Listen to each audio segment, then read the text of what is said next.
The hum of the penthouse party was a living thing. A thrum of designer heels on polished marble.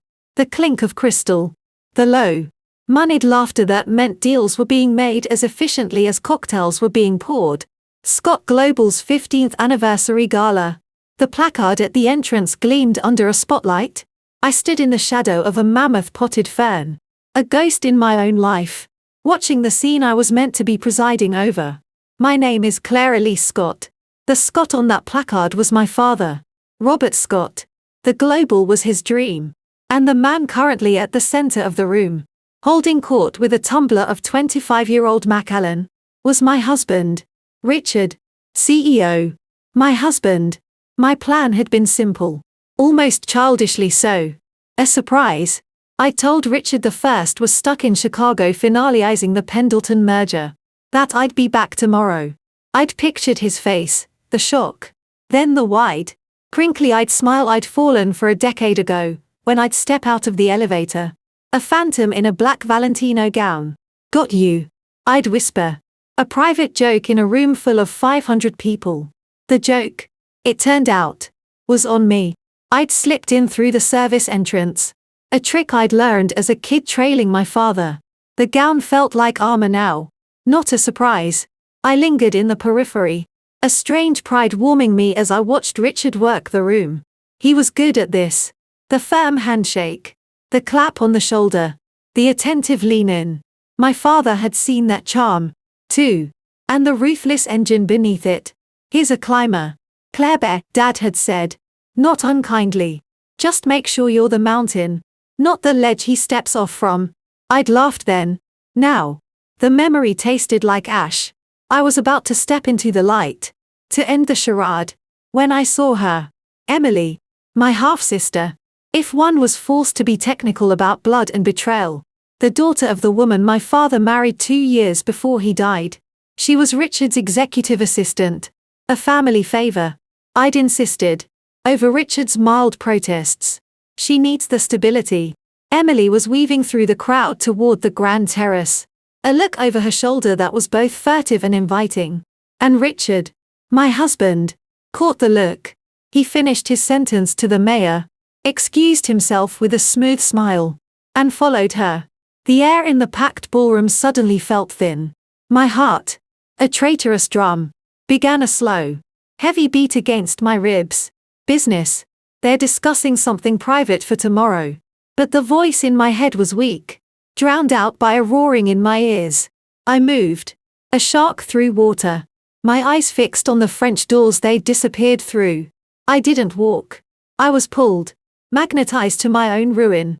The terrace was vast, lit by the cold glow of the city and strings of delicate fairy lights. It was deserted save for 2 figures at the far end, silhouetted against the glittering skyline. I melted into the deep shadow of a stone column, 20 feet away, close enough to see, to hear, to have my world cleaved in two. Richard had his hands on Emily's shoulders. She was looking up at him. That adoring, wide-eyed look I'd thought was just her way. Her grateful way. Crazy doing this here, Emily was saying. But she was smiling, biting her lip. Where else? Richard's voice. So familiar.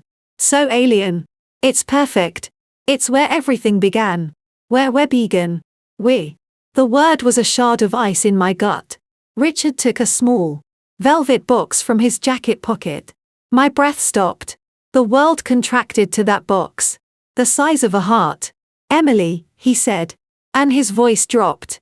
Took on a theatrical, husky tone I'd only ever heard in bad movies. These last few years, they haven't been a lie. What I feel for you, it's the most real thing in my life. Emily let out a soft, choked sob. A happy sob. I'm done waiting. Done with the shadows. He lowered himself to one knee on the cold terrace stone.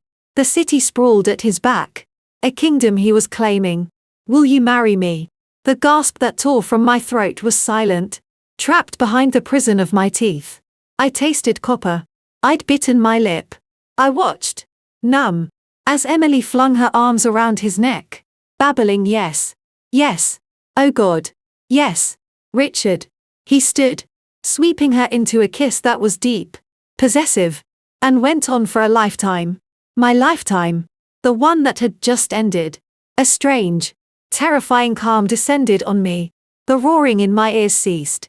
The cold in my veins solidified into something hard, sharp, and purposeful. The pain was there.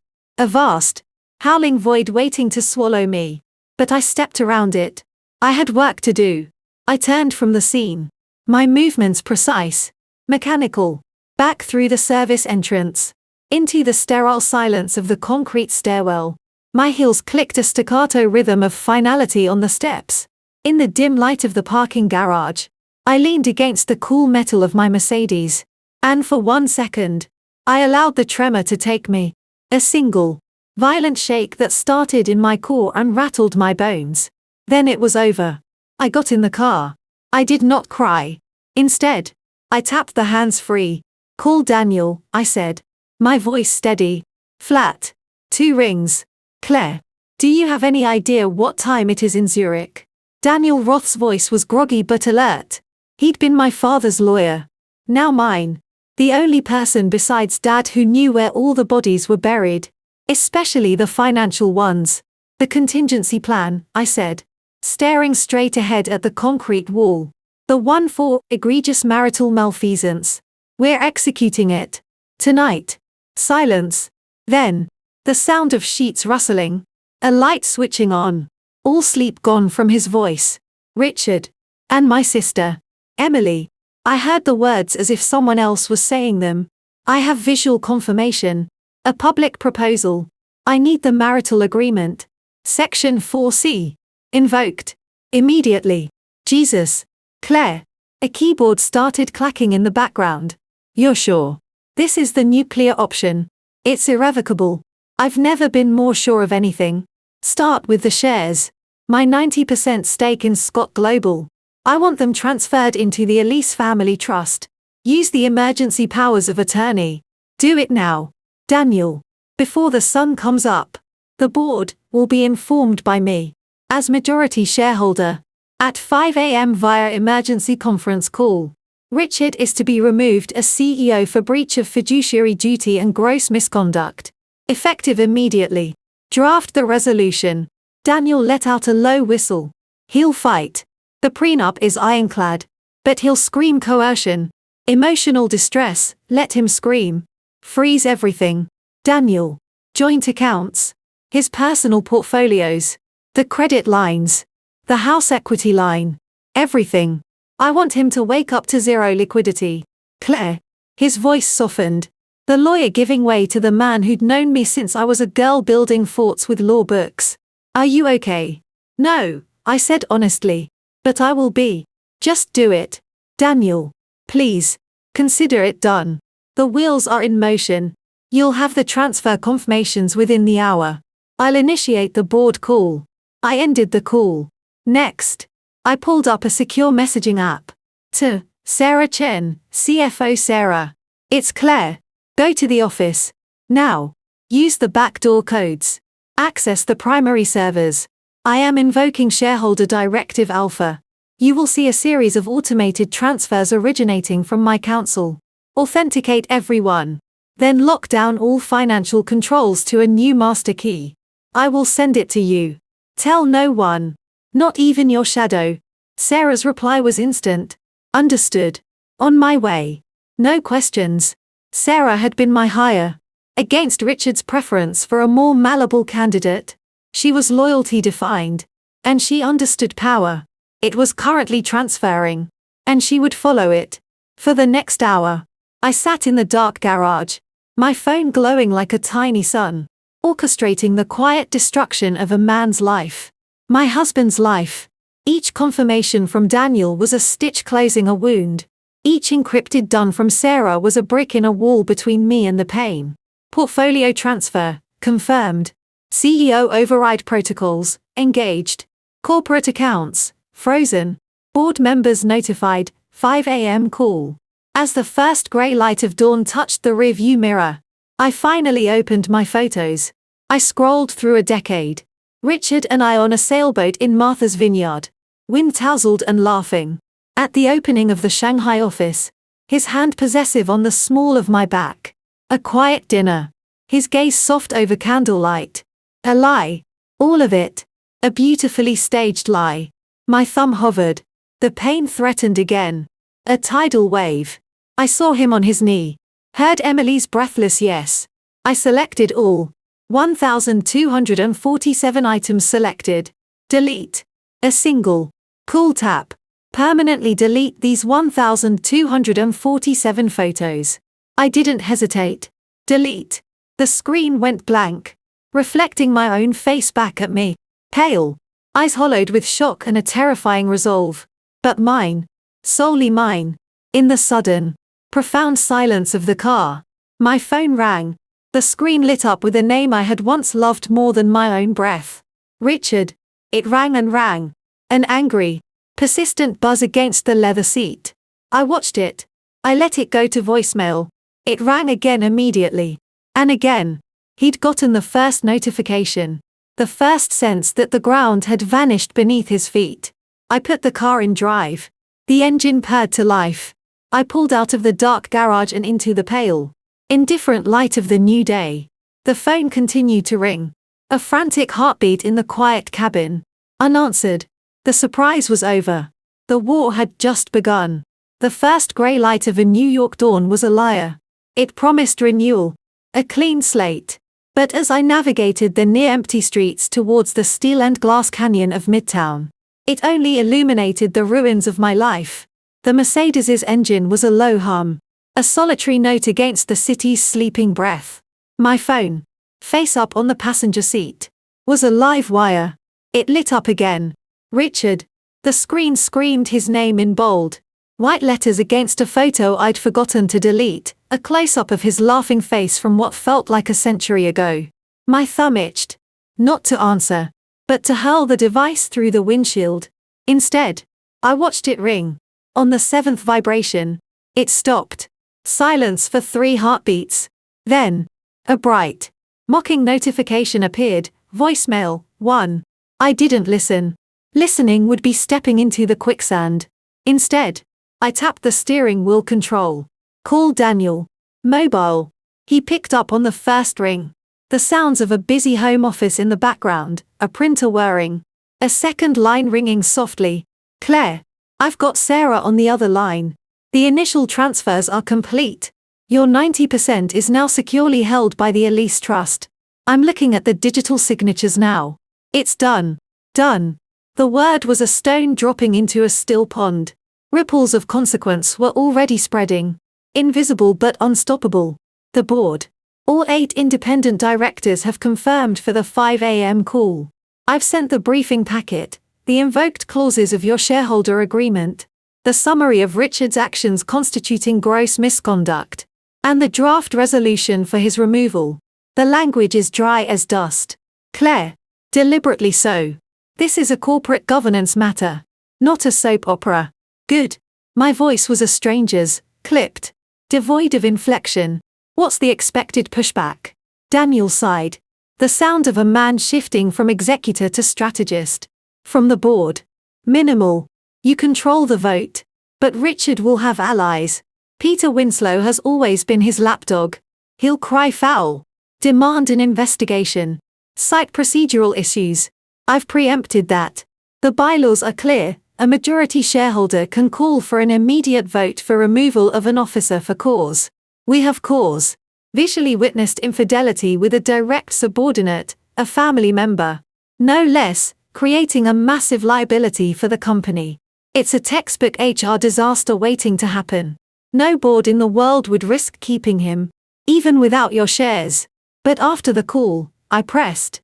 Turning onto 6th Avenue, the Scott Global Tower, a spear of dark glass, came into view. My tower. My father's tower. He'll run to the media. He'll play the heartbroken husband, blindsided by a vengeful, unstable wife. Which is why we moved to the financial controls immediately after the vote, Daniel said. And I could hear the grim satisfaction in his voice. The legal hound had caught the scent. The frozen assets. It's the swift, brutal financial shock that will leave him gasping. He won't be able to pay a PR firm, let alone a litigator. Not with his primary accounts frozen. He'll be living on whatever cash is in his wallet. A savage, unbidden image flashed in my mind, Richard at a coffee cart. His platinum Amex declined. I pushed it away. Savagery was a luxury I couldn't afford. This was surgery. And Emily. Terminated for cause. Effective immediately. HR is preparing the packet now. Her network access has been revoked. Security will escort her from her apartment if necessary. It's all by the book. Claire. A cold, hard, corporate book. Good. I repeated the word like a mantra. I'm arriving at the office. I'll take the call from the boardroom. Claire, Daniel's voice softened. Just for a second. The personal side. Your apartment, I'm not going back there. I've alerted the building security. His access is revoked. I'll have a team pack my essentials later. Right now, I need to be where the levers are. I ended the call as the car slid into the private underground vault of the Scott Global building. The barrier recognized my license plate and rose with a silent salute. My personal spot, next to the CEO's spot, Richard's spot, was empty. His silver Aston Martin was undoubtedly still at the party venue. He was probably still there. Champagne on his breath. Emily on his arm, boasting about his brilliant future. Oblivious to the tsunami I'd just unleashed. The private elevator to the executive floor accepted my biometric scan. As the doors slid shut, enclosing me in a cocoon of polished brass and soft light, the full weight of the night crashed into the silence. The image of him on his knee. The velvet box. Emily's tear-streaked, triumphant face. A dry sob clawed its way up my throat. I clenched my jaw, forcing it down. Not yet. You can fall apart when the war is won. The doors opened onto the 60th floor. The sprawling reception area was dark, lit only by the eerie blue glow of the city through the floor-to-ceiling windows. I moved through the familiar space, my heels silent on the thick carpet, past the empty desks of assistants who wouldn't arrive for hours. My destination was not the CEO's office, Richard's domain of masculine leather and golf trophies, but the smaller, more austere boardroom at the end of the hall. Sarah Chen was already there. She stood at the head of the gleaming mahogany table, her back to me, staring at a wall of screens. Data streams flowed in silent, luminous rivers. She was a small, fierce figure in a simple black sweater and trousers, her dark hair pulled into a severe bun. She didn't turn as I entered. "It's beautiful," she said, her voice quiet with reverence, like watching a perfectly architected demolition. No collateral damage, just the target, vanishing into dust. She finally glanced at me. Her eyes, sharp and intelligent, held no pity, only a cold, professional assessment. "You look like hell." "I feel like hell," I admitted, placing my bag on the table. "But I'm standing. Talk to me, Sarah." She gestured to the central screen. A complex organizational chart of Scott Global's financial ecosystem was displayed. Dozens of lines, representing cash flows, credit facilities, investment holdings, were lit in steady green. A cluster of nodes, pulsing a soft red, were isolated at the top. "The crown jewels," she said, tapping the red cluster. "You're 90%. Officially transferred at 4:17 a.m. The Elise Trust is now the registered holder. The system has been updated. Any attempt by Richard, or anyone on his behalf, to initiate a transaction involving these shares will trigger a dozen alarms and be automatically blocked." "And his personal access?" I asked, pulling out the chair at the head of the table. "My father's chair." Sarah brought up another screen. "Bank logos, brokerage interfaces, all frozen.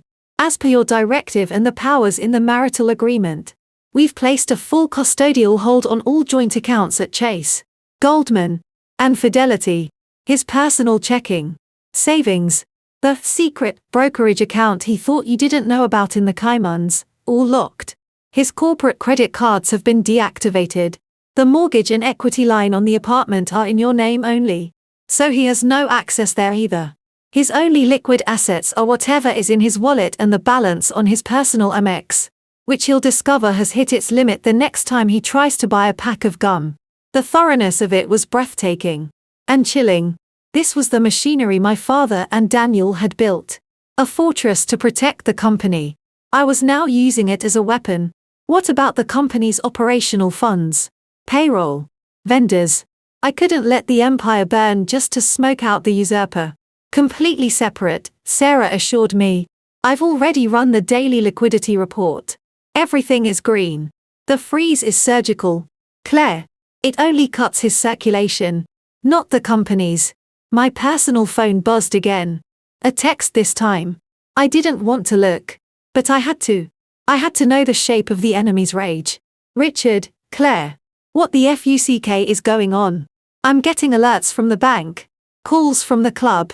My cards are being declined. Is this some kind of sick joke? Call me. I placed the phone face down on the table. He's waking up. Good, Sarah said. A flicker of something fierce in her eyes. Let him sweat. At 4:55 a.m., the boardroom's telepresence system hummed to life. One by one, the large screens on the wall lit up with the faces of Scott Global's 8 independent directors. They were in various states of dress and location. Peter Winslow, ruddy-faced and bleary-eyed, clearly from a bed. Margaret Vance, impeccable in a silk robe, sipping tea in what looked like a Palm Beach sunroom. Arjun Desai, already in a suit in his London office. They were the guardians of corporate governance, and I had summoned them to an execution. Good morning, everyone, I began. My voice clear and steady in the quiet room. Thank you for making yourself available on such short notice. I apologize for the hour, but the matter is urgent and cannot wait. Claire, Peter Winslow blustered, his face too close to the camera. This is highly irregular. Richard is supposed to be at the helm of this call. What's the meaning of this? Richard is the subject of this call. Peter, I said, meeting his pixelated gaze without flinching. As majority shareholder, I have called this emergency session to put forth a resolution for the immediate removal of Richard Scott as Chief Executive Officer of Scott Global, for gross misconduct and breach of fiduciary duty. A chorus of startled exclamations echoed through the speakers. Margaret Vance held up a hand, her expression sharp. Claire, those are extraordinarily serious charges. You're talking about your husband. Do you have evidence to support this? I do. I nodded to Sarah, who shared a file to their screens. You'll find in the briefing packet a summary of events from last night. I witnessed Richard, in a public forum, engaging in a profoundly inappropriate relationship with a subordinate employee, specifically, his executive assistant, Emily Reed. More critically, I witnessed him propose marriage to her. Arjun Desai leaned forward, his brow furrowed. A personal indiscretion, while regrettable, is not typically grounds for. It is when that personal indiscretion creates a catastrophic liability for this company. I cut in, my tone turning to ice. Emily Reed is not just an employee. She is my half-sister. The potential for claims of nepotism, coercion, hostile work environment, and sensationalist media coverage is off the charts. Furthermore, Richard's judgment is clearly compromised. He chose the night of our 15th anniversary gala, surrounded by shareholders, clients, and the press. To do this, he exposed the company, and by extension all of you, to immense reputational risk. That is a failure of fiduciary duty of the highest order. I let that hang in the digital silence. I could see them processing it, the personal scandal morphing in their minds into a column of risk assessment numbers, plummeting stock prices, and angry investor calls. Do you have proof beyond your own testimony, Claire? Margaret asked, her voice cool. I do. And I am prepared to make it available to a special committee, if necessary, but for the purposes of this vote, my word as the majority shareholder and daughter of the founder must suffice. The corporate bylaws grant you the authority to remove an officer for cause based on the credible representation of the controlling shareholder. I am making that representation. Peter Winslow was shaking his head. This is a domestic dispute. Claire, you can't use the board to settle a marital argument. Richard has driven this company's value up 200% in 5 years. And he has just driven a spear into its heart, I fired back. The moment this hits the post, and it will, the The Scott Global CEO in love triangle with wife's sister headline will erase every bit of that value. My action is not revenge, Peter. It is triage. I am removing a cancerous liability before it metastasizes. I move we table this discussion until Richard can be present to defend himself. Winslow declared. Seconded. Came another voice. There will be no tabling, I said. My voice dropping. Low and final. I have convened this meeting. The resolution is on the table. As the majority shareholder, I will be voting my shares in favor of removal. The question before the board is whether you will join me in doing what is best for the company, or side with a man whose personal conduct has made him a clear and present danger to its stability. I looked at each of their faces on the screen. You have the packet. You have my statement. I call the vote. All in favor of the resolution to remove Richard Scott as CEO of Scott Global. Effective today. Say aye. A heavy pause. Margaret Vance spoke first. On the grounds of mitigating reputational risk, aye. Arjun Desai sighed. Aye. One by one. The others followed. Even Peter Winslow, his face a thundercloud, muttered a reluctant aye. He saw the writing on the wall. The shares were the law. The motion carries, I stated. No triumph in my voice. Only a weary finality. Daniel Roth will distribute the formal notice of termination and the press release. Effective immediately. I will be assuming the role of interim CEO. This meeting is adjourned. The screens went black one by one. The room was silent again, save for the faint hum of the servers. I let out a breath I felt I'd been holding for hours. My hands, resting on the cool table, were trembling. I clasped them together. Sarah let out a low whistle. You eviscerated him. Cleanly. Professionally. It was a masterclass. Claire. It was a necessity, I corrected her. But the compliment warmed a tiny, frozen part of me. I had done it. I had taken back my company. My phone, which had been vibrating almost continuously, finally stopped. Then, a moment later, it started again. This time, it wasn't Richard. It was an unknown number. I almost let it go to voicemail, but something made me answer. Claire. The voice on the other end was a broken, hysterical sob. It was Emily. Claire. You bitch. What have you done? My phone is blowing up. I'm getting emails from HR. My keycard doesn't work. Richard is, he's frantic. He can't access any of his money. Our money. Our money. The words were a brand on my soul. There is no our money, Emily, I said. My voice dangerously calm. There is my money. And my company. You're fired. For cause. Don't come back to the office. Your personal effects will be couriered to you. And if you or Richard attempt to contact me outside of legal channels, the next call you get will be from the police regarding a restraining order. Are we clear? She was screaming now. A wordless torrent of rage and venom. I held the phone away from my ear, looking at Sarah, who watched with an archaeologist's detached interest. When the screaming subsided into ragged weeping, I spoke again. The engagement is off. By the way, I'd return the ring, but I imagine he'll need to pawn it. Goodbye, Emily. I ended the call and blocked the number. The sun was fully up now, casting long, accusatory shafts of light across the boardroom table. The city was waking up, oblivious to the earthquake that had just rocked its financial core. My work was done. For now. But as I sat in the stillness, a new thought, cold and more terrifying than any other, slithered into the void left by the adrenaline. Richard was cornered, humiliated, and financially neutered. A man like that didn't just disappear. He fought back. And he knew my weaknesses. He knew me. The war council was over. The real battle was about to begin. Sunlight, harsh and unforgiving, streamed into the corner office on the 60th floor. It gleamed off the polished surface of the obsidian desk, a gift from a Japanese conglomerate, and lit the dust motes dancing in the air like misplaced confetti.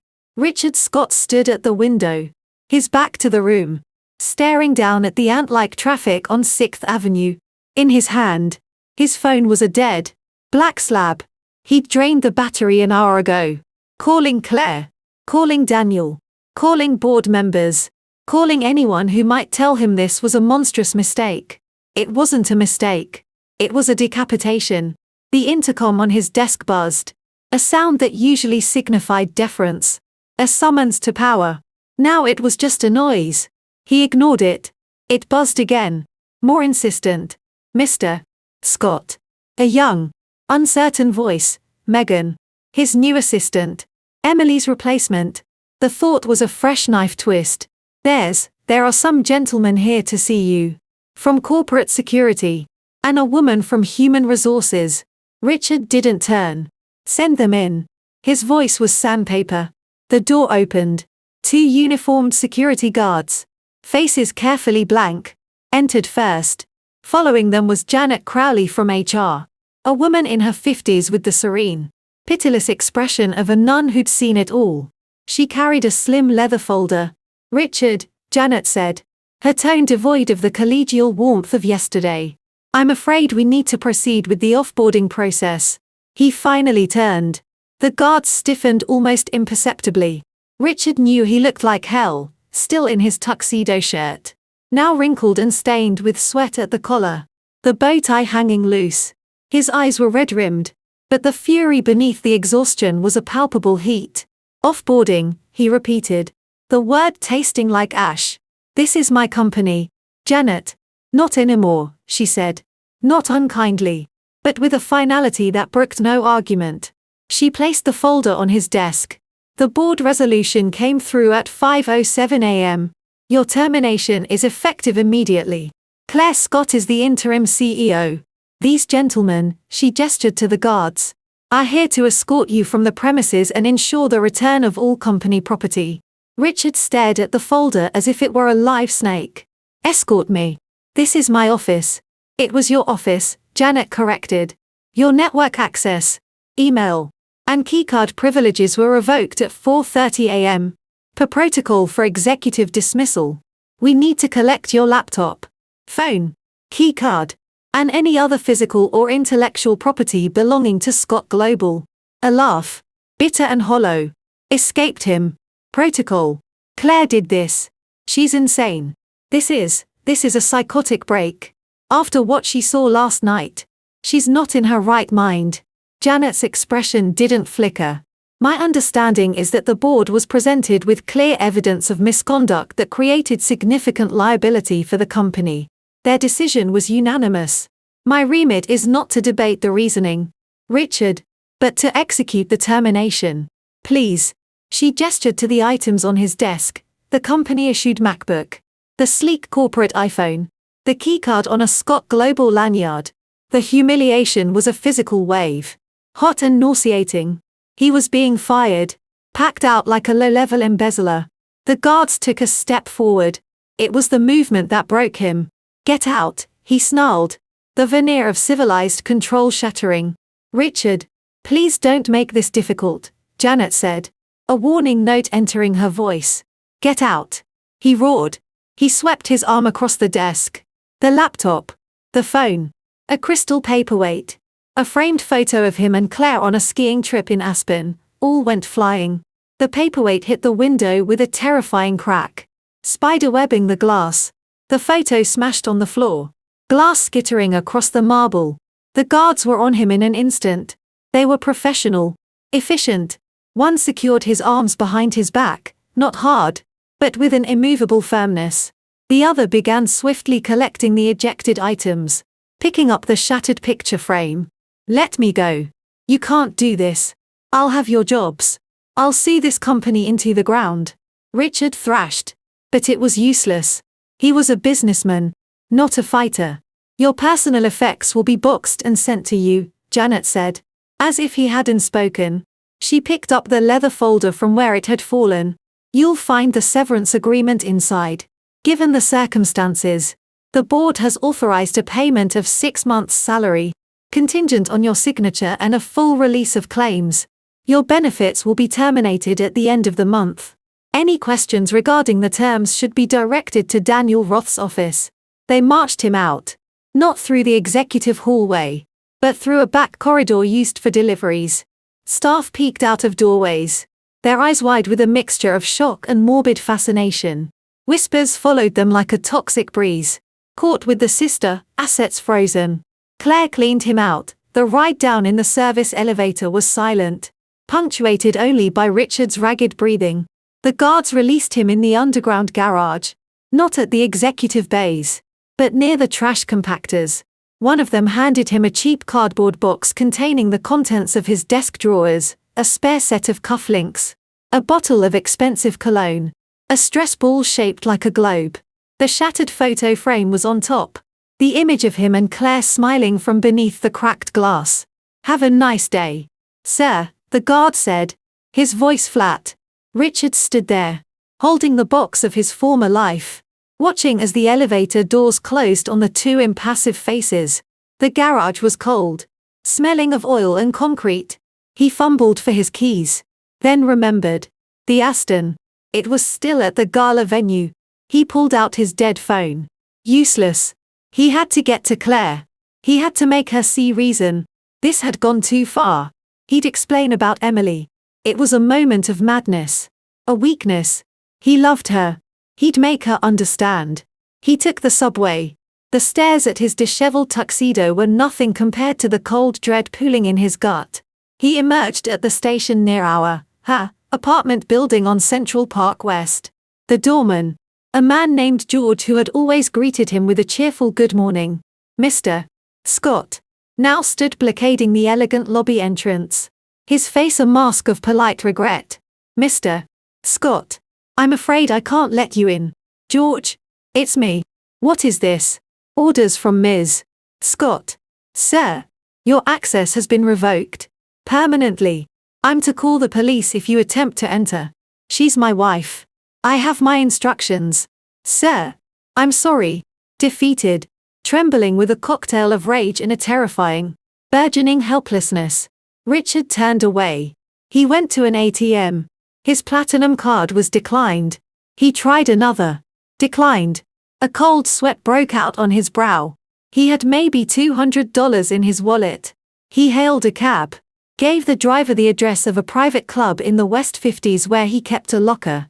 The cabbie looked skeptical but drove. At the club, the concierge's smile was strained. "Mr. Scott, I'm so sorry, but we've been instructed." "By who?" Richard demanded, his voice cracking.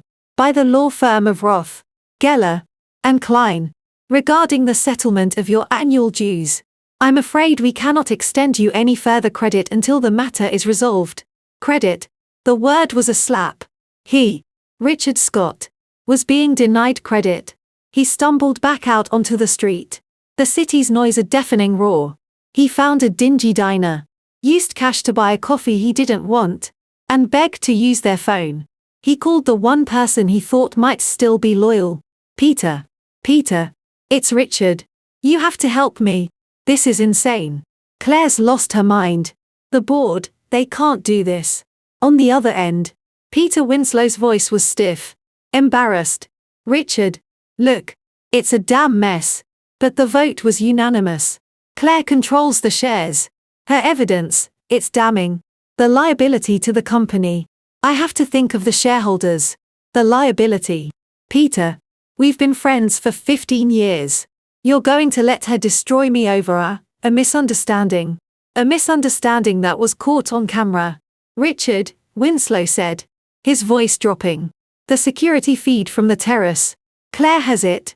It's not just her word against yours. It's you. On your knee. With the Reed girl. In clear HD. I've seen it. The board's seen it.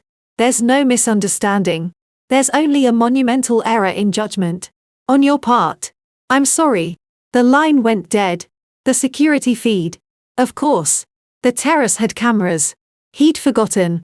In his grand, romantic gesture, he'd forgotten the most basic rule. In their world, you were always being watched. He called his lawyer, Mark Sutton. The conversation was even worse.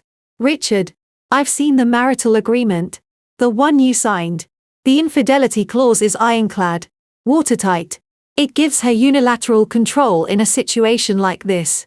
She's followed the letter of the law. The asset freeze is brutal. But it's legal. The board removal is legal. She's covered every base. There has to be something. Undue influence. She's emotionally unstable. On what grounds? Because you proposed to her sister. A judge will laugh us out of court. And worse. The financial discovery. Richard. She's frozen everything. But she hasn't taken anything that's legally yours. Yet. The 6-month severance is a gift. Take it. Sign the release. Beg for a better settlement. But for God's sake, don't fight her on the corporate side. You will lose. I have nothing. Mark. My cards are dead. My accounts are frozen. I'm standing in a fucking diner with $200 to my name. A long pause. Where's Emily? The question was like a dash of cold water. Emily. In the maelstrom of his own downfall. He'd almost forgotten her. The cause of it all. A new, different kind of anger stirred. I don't know. Her phone is off. Find her. And for Christ's sake, find a place to lay low that doesn't require a credit card. I'll see what I can do about getting you some emergency funds. But with the freeze, it's going to be difficult. I'll call you back at this number. Richard hung up the greasy payphone receiver. The weight of it all, the sheer scale of the ruin, finally drove him to the sticky diner floor. He put his head in his hands. He was CEO of a billion-dollar company 8 hours ago. Now he was a man with a broken phone, $200, and a box of desk trinkets, sitting in a vinyl booth that smelled of old grease. He used his last coins to call Emily's number from the payphone again. This time, it rang. Richard. Her voice was a panicked shriek. Oh my God. Richard. They fired me. For cause. They're sending my things in a box. My keycard doesn't work. My apartment building manager called, saying there's an issue with the lease. The lease is through the company. They're evicting me. Where are you? He asked. His voice dull. At my apartment. Packing. They gave me until noon. Where are you? What's happening? My credit cards are all being declined. A grim smile touched his lips. So, Claire had been thorough. Emily was cut off too. The princess was feeling the pinch. Meet me at the place. You know the one. The cafe near the park. Use cash. An hour later, they faced each other across a small, wobbly table. Emily looked like a different person from the glowing woman of the night before. Her eyes were puffy, her face pale under hastily applied makeup. She clutched a large suitcase. He was still in his rumpled evening clothes. Drawing stares. What did you do? She hissed, leaning forward. You said it was all handled. You said she'd be reasonable. That she'd just slink away with her tail between her legs. I didn't think she'd nuke the entire world. Emily. He shot back, keeping his voice low. I didn't think she had it in her. Well, she did. And now I have nothing. You promised me a life. You promised me security. Instead, I'm getting evicted and I have a termination for cause on my record. I'll never work in this city again. Her whining fear, so different from her usual adoration, grated on him. This isn't just happening to you. She's frozen everything. I'm locked out of my own home. The board fired me. I have $200. The number, spoken aloud in the shabby cafe, seemed to hang in the air between them. The grand future he'd painted for her, the penthouse, the travel, the status, dissolved into the reality of a maxed-out credit line and a suitcase in a coffee shop. Emily's face changed. The fear melted, replaced by a calculating coldness he'd only glimpsed before. Okay. So, we're in trouble. But you're not powerless. You know things. About the company. About her. About her father. Richard looked at her sharply. What about her father? You told me once that the old man's death was convenient. For you. For the company's new direction. She leaned in even closer. Her voice a whisper. You said the board never would have approved the Asia divestiture if Robert Scott was still alive. You said he was becoming a problem. A chill that had nothing to do with the air conditioning went down Richard's spine. That was a figure of speech. He was sick. Was he? Emily held his gaze. You were the one managing his care. Picking the doctors. You were the one who found him that night. Richard stared at her. The frightened girl was gone. In her place was something harder, sharper, and far more dangerous. In his desperation, in his need for an ally, he'd shared too much. He'd confided his frustrations, his ambitions. He'd never outright said anything, but he'd hinted, and she had listened, and remembered. "What are you suggesting?" he asked slowly. "I'm not suggesting anything," Emily said, sitting back, a strange smile playing on her lips. "I'm just thinking out loud.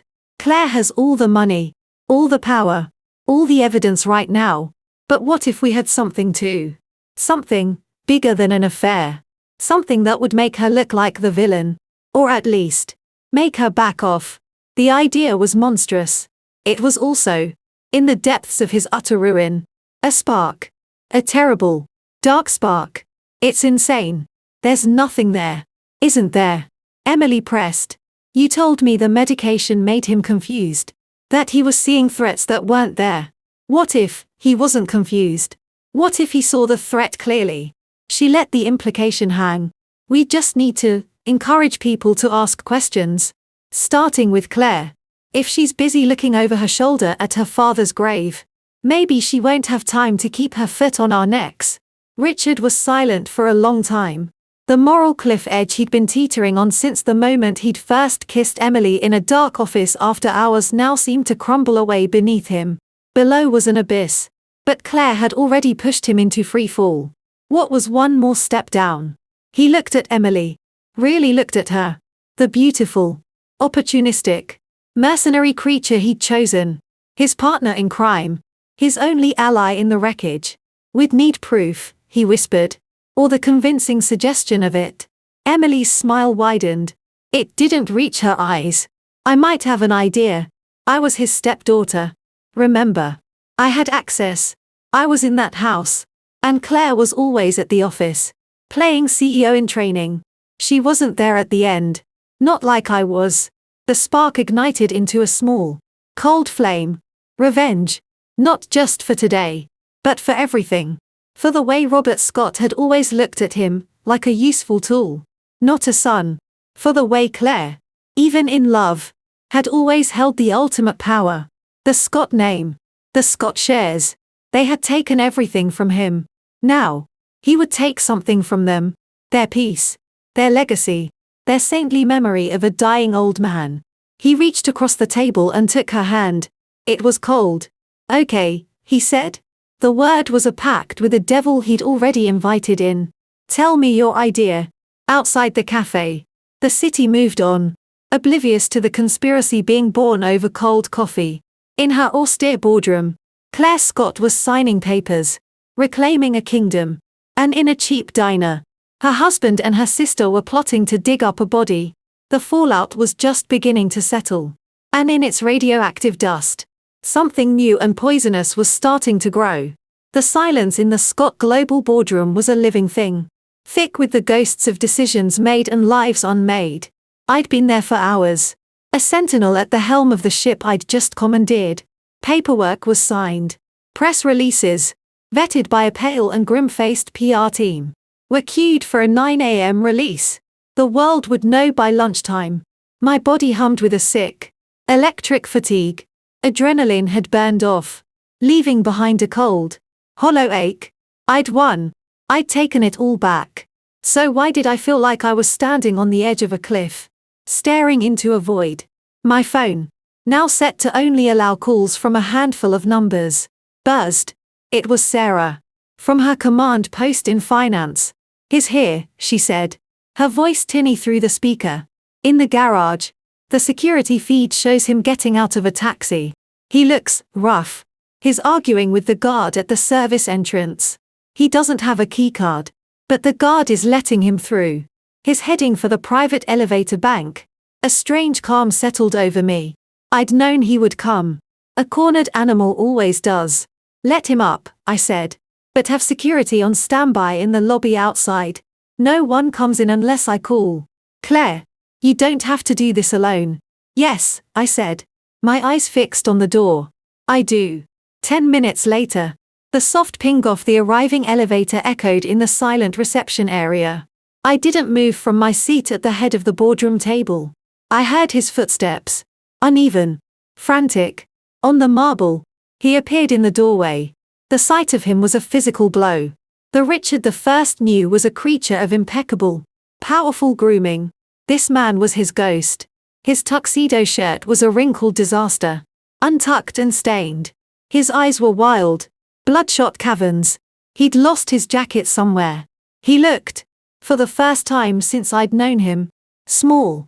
Claire. My name was a gasp. A plea.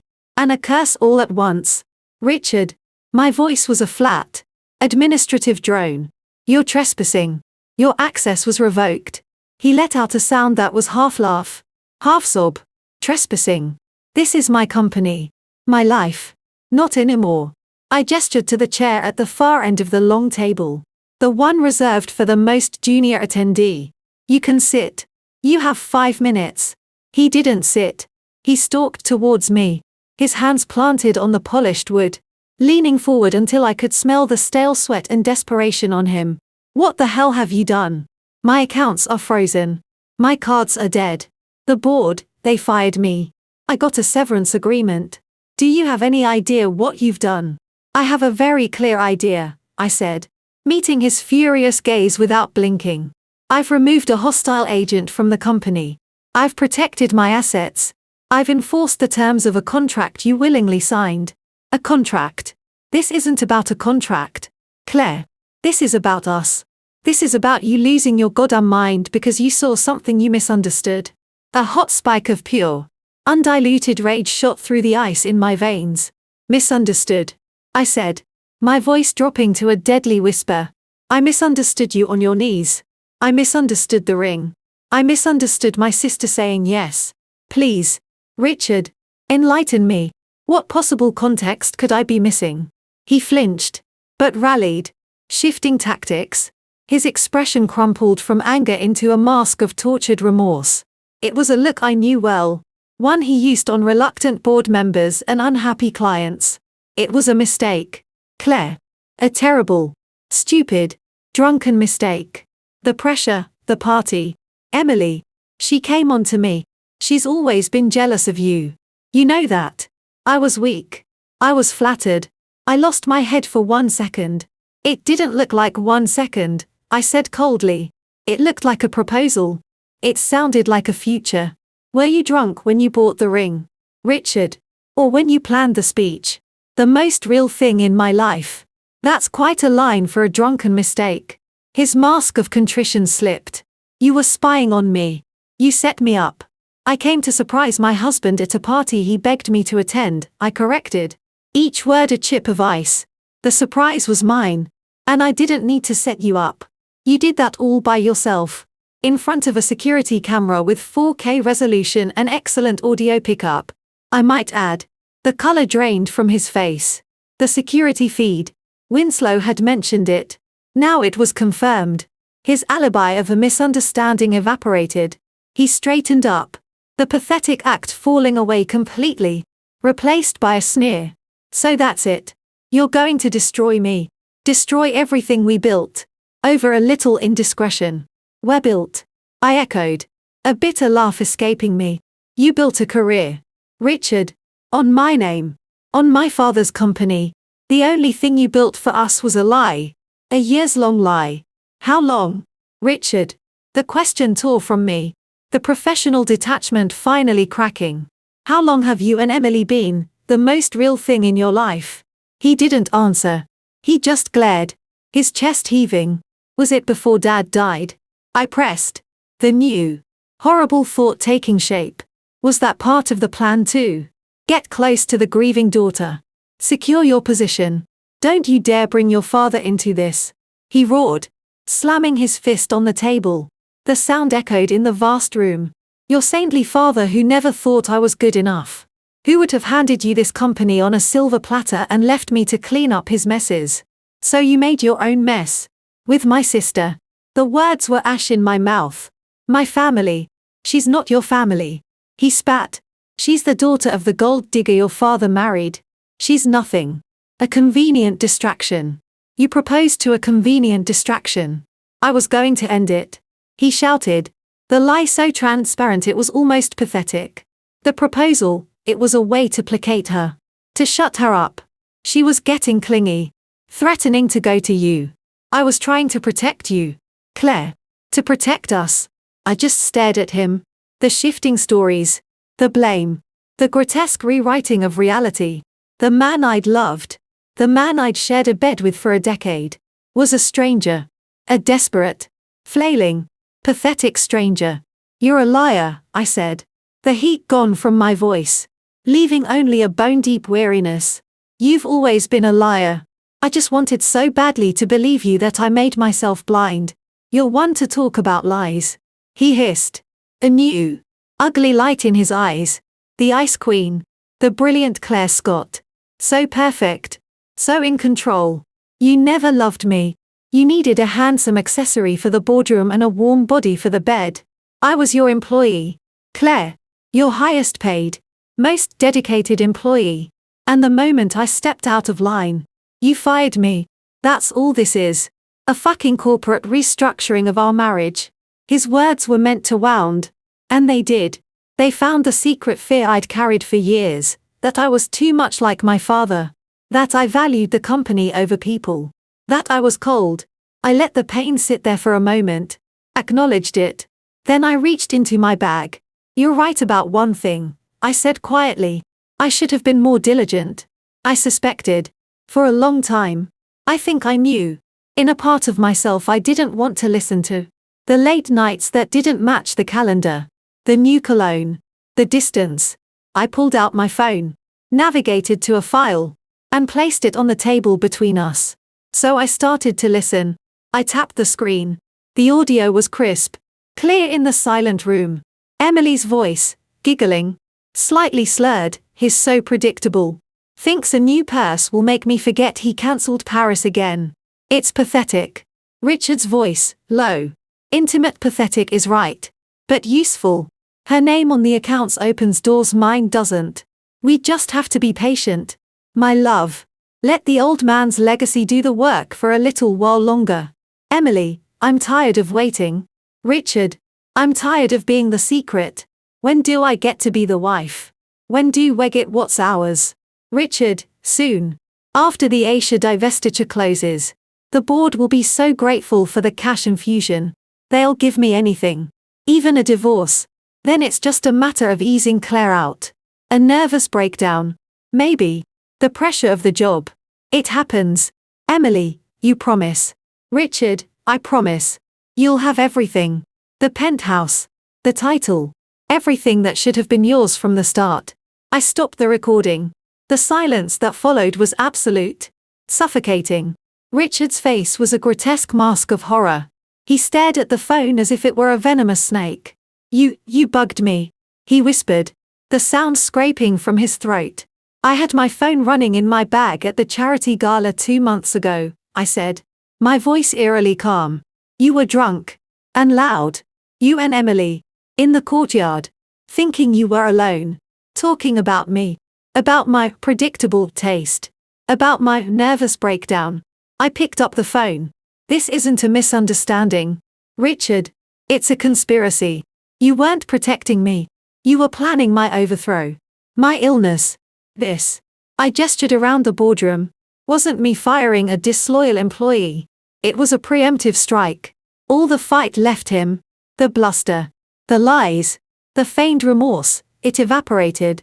Leaving behind a shell of a man facing the incontrovertible evidence of his own treachery. He sank into the chair I'd offered earlier. His head in his hands. It wasn't like that, he mumbled. But the words had no force. It was exactly like that, I said. I stood up. Walking to the window. Looking out at the city that was now wholly. Unquestionably mine. The severance is generous. Take it. Sign the release. Walk away. If you fight me, Richard, I will release this recording to the board. To the press. I will sue you for emotional distress. For conspiracy. For every cent you've ever earned that was funded by my family's name. I will bury you so deep you'll never see daylight again. The 6 months' salary will look like a winning lottery ticket compared to what you'll owe in legal fees alone. He was silent for a long time. When he spoke, his voice was hollow. Dead. You're a bitch, Claire. A cold, heartless bitch. Just like your father. The old wound. Prodded. I didn't turn around. Maybe I am. But I'm the bitch who holds all the cards. And you're the man in a stolen tuxedo with $200 to his name. I finally looked at him. Get out of my building. And if you ever come near me again, I won't call security. I'll call the police and play them that recording. He pushed himself up from the chair. The man who had entered the room with furious energy was gone, replaced by a broken, defeated figure. He took a shuffling step towards the door, then paused. She played you too. You know, he said, not looking at me. Emily. It was all her idea. Getting close to you. Pushing me. The proposal, that was her ultimatum. Do it. Or she'd tell you everything. I didn't believe him. Not for a second. It was just another attempt to spread the blame. To make himself the victim. But a sliver of his words rang with a horrible truth. Emily's jealousy. Her sense of entitlement. Her constant, subtle digs about me having everything that should have been shared. I dismissed it as childish insecurity. Maybe it was something darker. Then you're both exactly where you belong, I said. Together in the gutter. He left then, his footsteps echoing faintly until the elevator doors swallowed him. I stood at the window for a long time, watching the tiny yellow cab that contained the ruins of my marriage pull away into the midday traffic. The confrontation was over. I had faced him, weaponized his own words, and destroyed him. I had won. So why did I feel so utterly, completely alone? The intercom buzzed, making me jump. It was Sarah. Claire. The press release has gone out. The wires are picking it up. Also, Daniel is on line 1. He says it's important. Something about your father's estate. A new kind of cold. Deeper and more profound than any I'd felt all morning. Seeped into my bones. Richard was handled. But his last, parting shot about my father, and now Daniel calling about the estate, put him through, I said. My eyes still on the street below, where the cab had disappeared. The battle with Richard was over. But the war, it seemed, was just entering a new, and much darker, front. The silence after Richard left was a physical weight. I stood at the boardroom window, the sprawling, indifferent city below, and waited for the feeling of victory. It didn't come. Instead, a hollow echo filled the space where my triumph should have been, replaced by the chilling finality in his voice, just like your father. And then Daniel's call. Something about your father's estate. I pressed the intercom. Sarah, I need everything we have on the palliative care team from Mount Sinai. Dr. Evans, the head nurse. Everyone. And pull the records from the home health agency. Everything from the last 6 months of my father's life. Everything. Sarah's voice was cautious. Claire. That's a mountain of HIPAA protected. I am his sole heir and the executor of his estate, I said. The words coming out sharper than I intended. I have the legal right. Use the firm's authority. Get it? And I need the security logs for the apartment building. Not just the lobby. The private elevator to the penthouse. For the entire month of February. 3 years ago. A pause. That's specific. What are we looking for? I don't know, I admitted. The hollowness turning to a cold, sharp dread. Just get it. And Daniel. Put him through to my private line. I walked to the CEO's office, my office now. I hadn't set foot in it since the night of the gala. Richard's presence was still stamped on it, the heavy, masculine furniture, the framed regatta awards, the faint, lingering scent of his cologne. It felt like a tomb. I didn't sit in the leather throne behind the desk. I stood by the window, the phone to my ear. Daniel. Claire. Are you all right? The press release is out. It's clinical. Perfect. But the vultures are circling. They smell blood. Let them circle. What's so important about the estate? I thought everything was settled years ago. My heart was a hard, painful knot in my chest. Daniel's sigh was heavy down the line. It is. This isn't about the will. It's about a call I'd just received. From a law firm. Breckenridge Law. The name meant nothing to me. Anne. They represent your stepmother. Diana. A cold trickle of foreboding. Diana.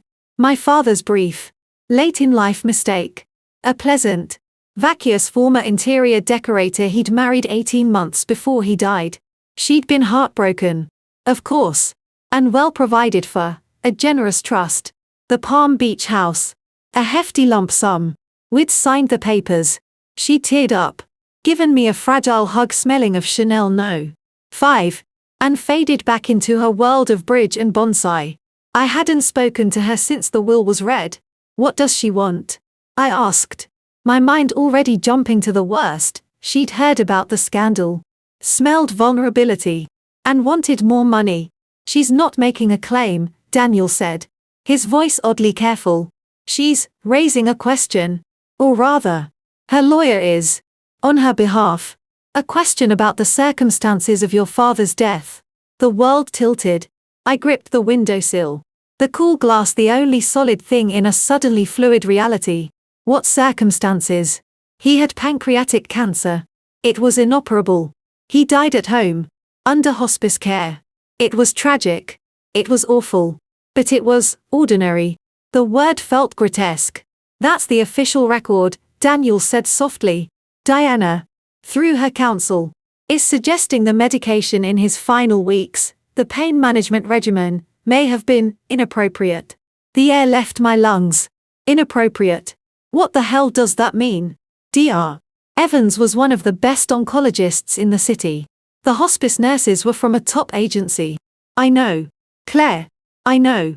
And I'm not saying there's any merit to this. But the allegation, as presented, is that the dosages of morphine, particularly in the final 48 hours, were significantly higher than standard palliative protocols. That combined with his other medications could have accelerated things. Accelerated. The euphemism hung between us. Ugly and insinuating. Are you saying Diana is accusing someone of killing my father? My voice was a thin thread. She's not making an accusation. Not formally. She's seeking clarity. Expressing concerns she's held for 3 years. It's a classic fishing expedition. But the hook is barbed. Claire. And the timing is interesting. Interesting. The understatement of the century. Richard. Defeated and humiliated. His parting shot about my father. Emily. With her newfound venom. Whispering in his ear. And now Diana. Emerging from her Palm Beach retirement with questions. This is Richard, I breathed. The pieces clicking into a horrifying mosaic. Or Emily. They got to Diana. They're trying to what? Distract me. Smear me. Suggest I had something to do with it. A hysterical laugh bubbled in my throat. I was in Shanghai closing the Lumina deal when he took a turn for the worse. You know that. The board knows that. I know. And the records will show that. But Claire, think. If they can plant a seed of doubt. A whisper of scandal, not just about an affair, but about the great Robert Scott's death, it changes the narrative. The icy, controlling daughter who pushed her husband into the arms of her sister and maybe, just maybe, helped her ailing father along to get control of the company faster. It's a tabloid fantasy. It could taint everything. The board, the shareholders, they hate uncertainty more than they hate infidelity. The room felt airless. Richard's pathetic rage I could handle. This was different. This was an attack on my father's memory, on the very foundation of my right to sit in this chair. It was poison, meant to work slowly, to corrupt from within. What do we do? My voice sounded small. The steely CEO from an hour ago gone. We get ahead of it.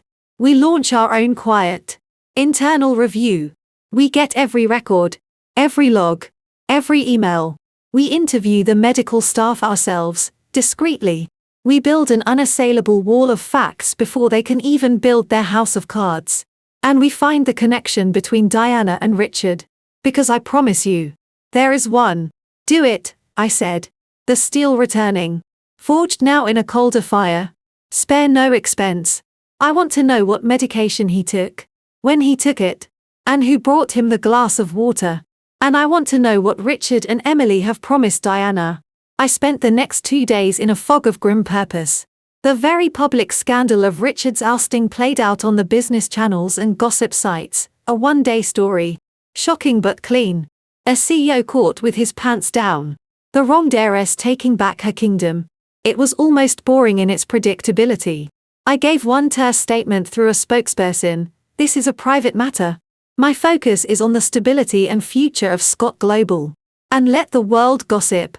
But in the shadows, a different, more sinister operation was underway.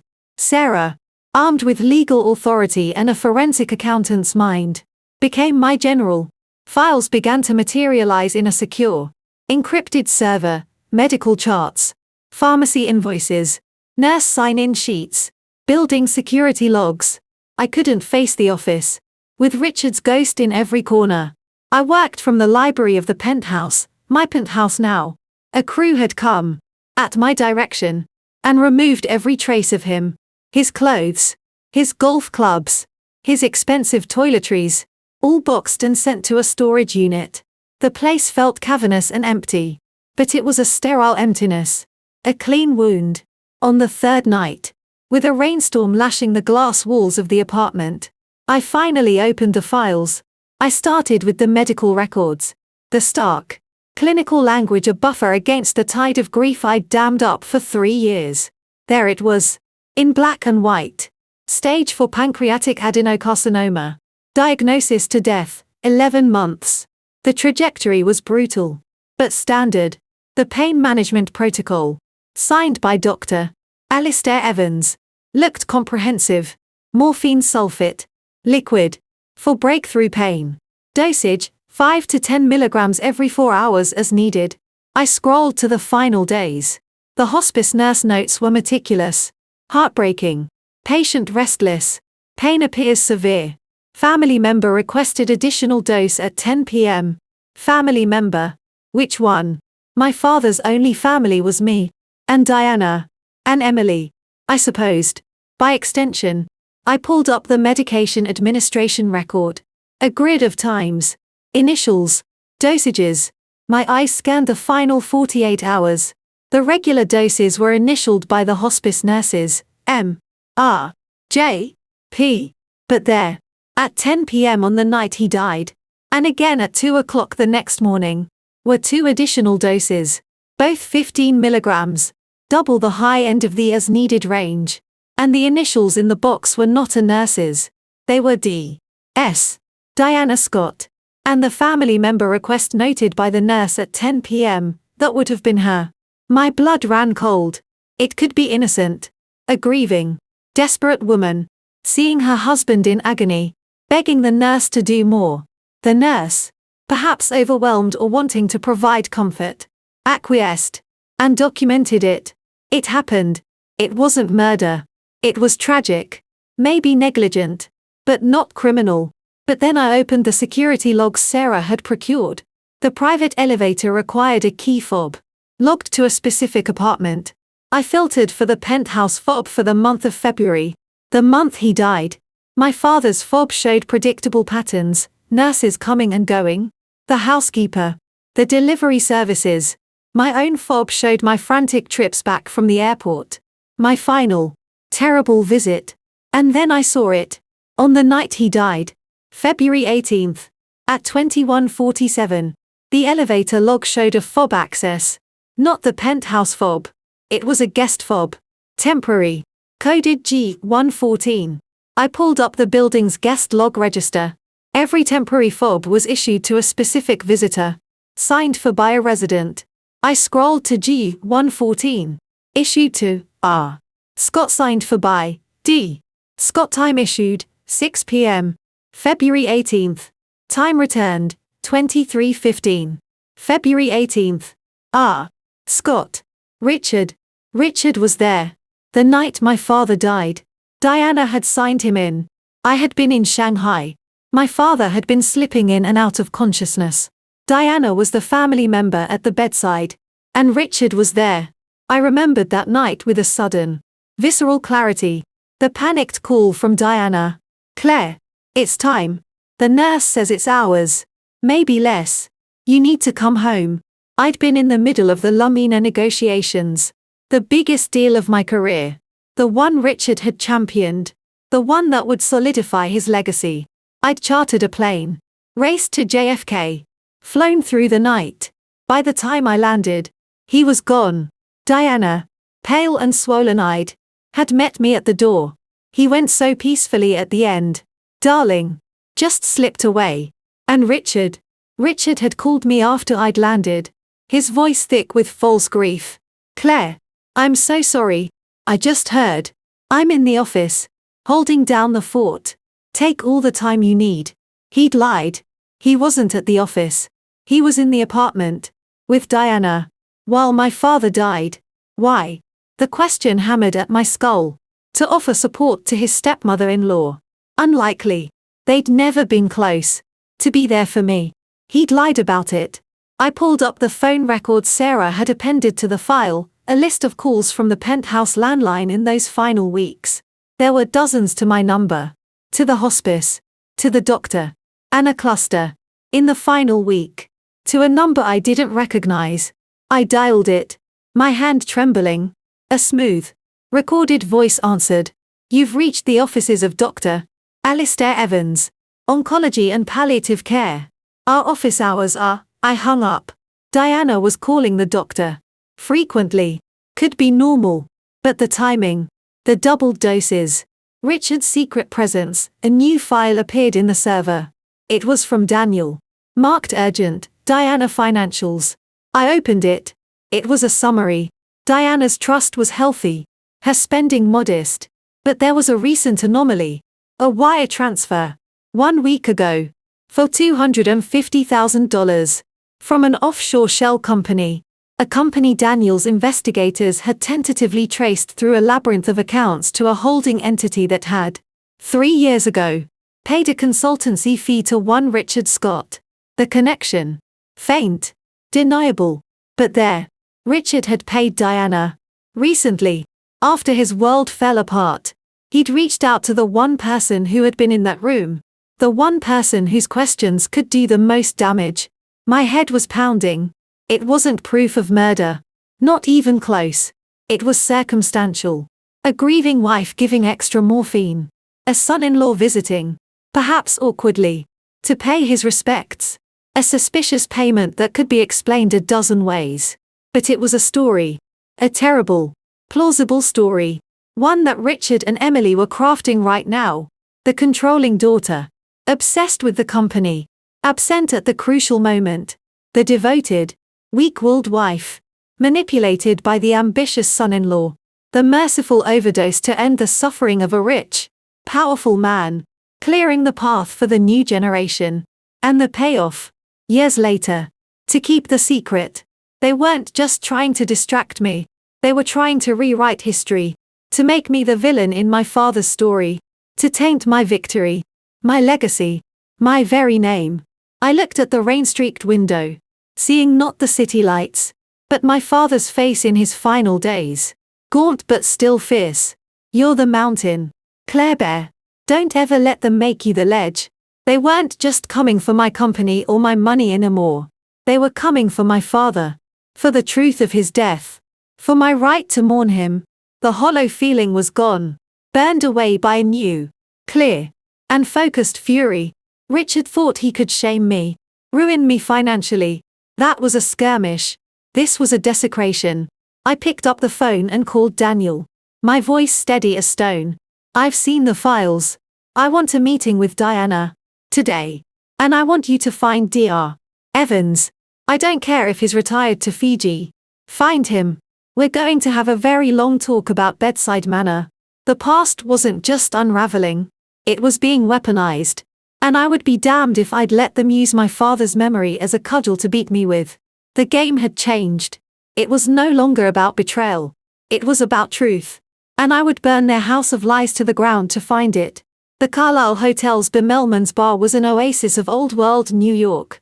A place of dark wood, luminous murals, and the low, civilizing hum of piano jazz. It was also, not coincidentally, a place where privacy was a currency as valued as the $28 martinis. I sat in a corner banquette, shrouded in shadow, watching the entrance. Diana had chosen the venue. It was her world, not mine, a world of quiet deals and softer power. I saw her before she saw me. Diana Scott, at 62, was a masterpiece of careful maintenance. A sleek silver bob. A cream-colored Chanel suit that probably cost more than my first car. A strand of pearls that was undoubtedly real.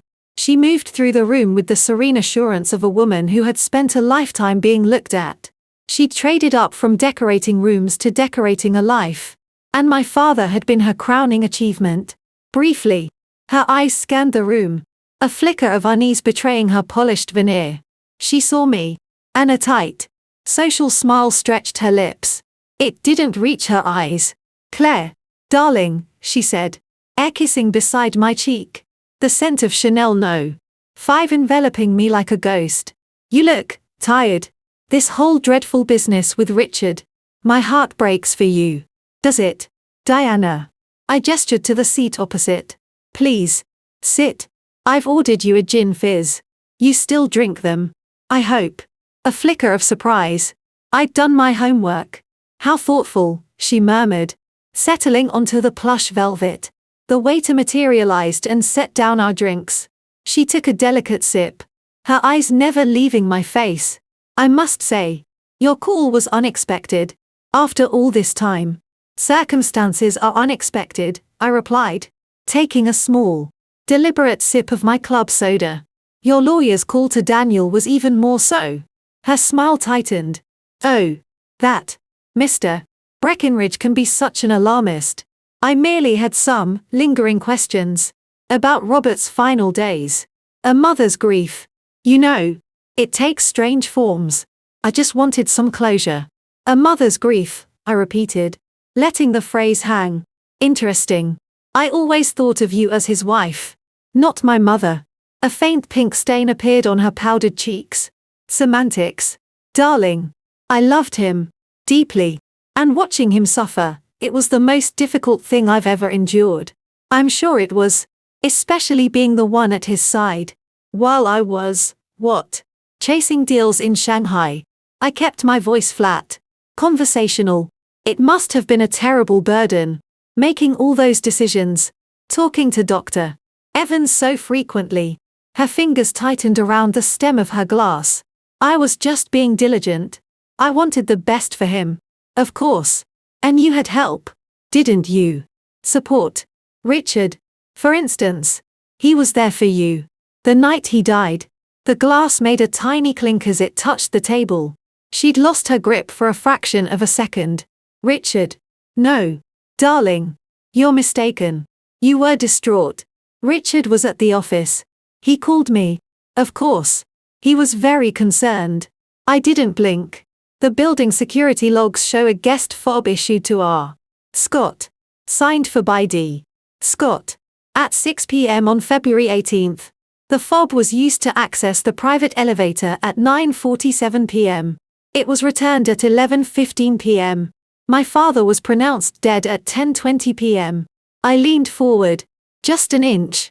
"He was in the apartment, Diana. With you. While my father died. Why did you lie?" All the color drained from her face. The socialite vanished, replaced by a frightened, cornered woman. I didn't. He must have come by earlier.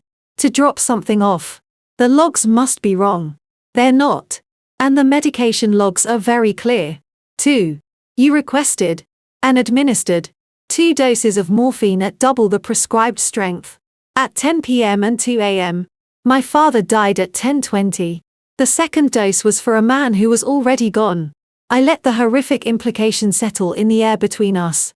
The piano played a jaunty tune that felt obscene. "Why, Diana?" Tears welled in her eyes. Real ones, I thought. But were they tears of guilt? Or fear? He was in agony. "Claire, you weren't there. You didn't see it. The sounds he made, it was inhuman." The nurse. She was hesitant. She was following her damn protocol. But I couldn't bear it. I was his wife. I had to help him. "If that's a crime, then arrest me." Her voice had risen to a desperate whisper. "And Richard?" I pressed, unmoved. What was his role? Moral support. Or did he help you, make the decision. No. Richard had nothing to do with it. He came by, yes. All right. He came by. He brought some papers for me to sign. Insurance nonsense. He stayed for a drink. He was kind. He left before it happened. The story was unraveling even as she told it. A $250,000 kind of kindness. I asked softly. She froze. The tears stopped. Her eyes, wide and terrified, locked on mine. What? A wire transfer. 1 week ago. From a BVI holding company linked to Richard. To an account in Grand Cayman that you control. It's a lot of money for insurance paperwork. Diana. What was it for? For your sudden need for closure. For the questions your lawyer just happened to raise right after my husband's world imploded. She was trembling now. She fumbled for her purse. As if to leave. I don't have to listen to this. You're clearly unhinged with grief and anger. I loved your father. You loved his money, I corrected. My voice like a lash. It was cruel. But the time for civility was past. And when that was secured, you were content. Until Richard came to you. Desperate. Penniless. And full of poison. He offered you more money to cast a shadow. To whisper the word murder in the right ears. To smear me. And by extension, my father's memory. You took the blood money. Diana. Why? Were you that bored in Palm Beach? She slumped back in the banquette. All fight gone. The carefully constructed persona had crumbled, leaving a small, venal woman exposed. He said it wouldn't hurt anyone, she whispered, staring at her hands. He said it was just to get your attention. To make you back off on the freeze. To give him some bargaining power. He said you'd be so busy defending yourself. You'd have to negotiate. He said it was the only way to get what was fair. What was fair? I couldn't keep the disgust from my voice. He stole from me. He betrayed me with my sister. And you helped him try to taint my father's name. There is nothing fair in that room. Diana. Only greed and cowardice. She looked at me then. And for the first time, I saw a flash of the jealousy that had always simmered beneath her polished surface. You have everything. Claire. The name. The company. The power. You always did. Even when he was dying. It was you her talked about. Claire will know what to do. Claire will take care of it. I was just the wife. The pretty wife. And when he was gone, you packed me off to Florida with a check. Like a retired servant. So yes. When Richard called, talking about how you'd destroyed him too. I listened. The money was a recognition that I mattered, that what I went through mattered. It was pathetic. And horribly, tragically human. You mattered enough for a multi-million-dollar trust. Diana. But it wasn't enough. You wanted to matter in the story. Even if the story was a lie. I pushed a small, plain envelope across the table. Here's what's going to happen. You will wire the $250,000 back to the account it came from. Today. You will call Breckenridge and tell him you've had a spiritual awakening. That your grief has passed. And you have no further questions about Robert's death. You will sign a sworn affidavit, prepared by Daniel, stating that you acted alone in requesting the additional medication out of misguided compassion. That Richard Scott had no knowledge or involvement. And that any suggestions to the contrary are false and malicious. She stared at the envelope as if it contained a live scorpion. And if I don't, then I will file a report with the Manhattan DA's office containing the security logs, the medication records, and the financial transfer. I will allege conspiracy to commit defamation and extortion. At a minimum, the medical board will get a copy regarding the suspicious morphine doses. The trust one so generously provided. It has a morality clause. Engaging in malicious litigation against the grantor's heir is a violation. You'll lose it. All of it. You'll spend your remaining years not in Palm Beach, but in a courtroom. And then in a condo a fraction of the size. Explaining to your bridge club why you're being sued by your stepdaughter and investigated for your role in your husband's death. The full weight of the catastrophe I could unleash settled upon her. The social death would be worse than any financial one. She paled further, looking genuinely ill. You'd ruin me. You tried to ruin my father, I said simply. The envelope has the wiring instructions and Daniel's number. You have until 5 p.m. I stood up, throwing $100 bill on the table for the drinks I hadn't touched. Goodbye, Diana. Don't contact me again. I walked out of the bar, the piano music fading behind me. One pawn had been taken off the board, but the more dangerous piece was still in play. Emily. I found her, as I knew I would, at a different kind of establishment entirely, a bleak, overlit coffee shop in the East Village, the kind with sticky floors and the smell of burnt beans and lost ambition. She sat at a small table by the window, a single suitcase at her feet, wearing large sunglasses even indoors. She looked younger, smaller, and far more vulnerable than the triumphant woman on the terrace. The princess's castle had been foreclosed. I slid into the seat opposite her. She didn't look up from her phone. I wondered when you'd show up, she said, her voice flat. Come to gloat. To see how the other half lives. She gestured with a sneer at the chipped formica table. I came to understand, I said. I'd rehearsed a dozen speeches, full of rage and accusation. Now, facing her, I just felt a profound, weary sadness. Why, Emily? Was it just the money? The status? Was I really that terrible a sister that you needed to take everything? She finally looked up, pulling off her sunglasses. Her eyes were red-rimmed and hard. Sister. You were never my sister. Claire. You were my benefactor. My pity project. Let's find a job for poor Emily. Let's make sure Emily's invited. You held all the cards. And you doled out scraps. And you expected me to be grateful. The bitterness in her voice was a tidal wave. Years in the making. I tried to include you. After Dad married your mother, your dad, she corrected sharply. Not mine. He was never mine. He tolerated me because he loved my mother. And you were his perfect heir. The brilliant Claire. I was the afterthought. The charity case. And you know what? I was smarter than you. About people. About what they really want. You saw numbers. Deals. Strategies. I saw him. Richard. I saw the ambition in his eyes. The resentment he hid so well. I saw that he wanted what you had. And that he was tired of being the pretty boy you trotted out at parties. So you seduced him, I stated. It wasn't a question. A bitter smile twisted her lips. He seduced himself. I just made myself available. Listened to him complain about you. Agreed with him. Made him feel like the brilliant, misunderstood man he thought he was. It was easy. You were never there. Claire.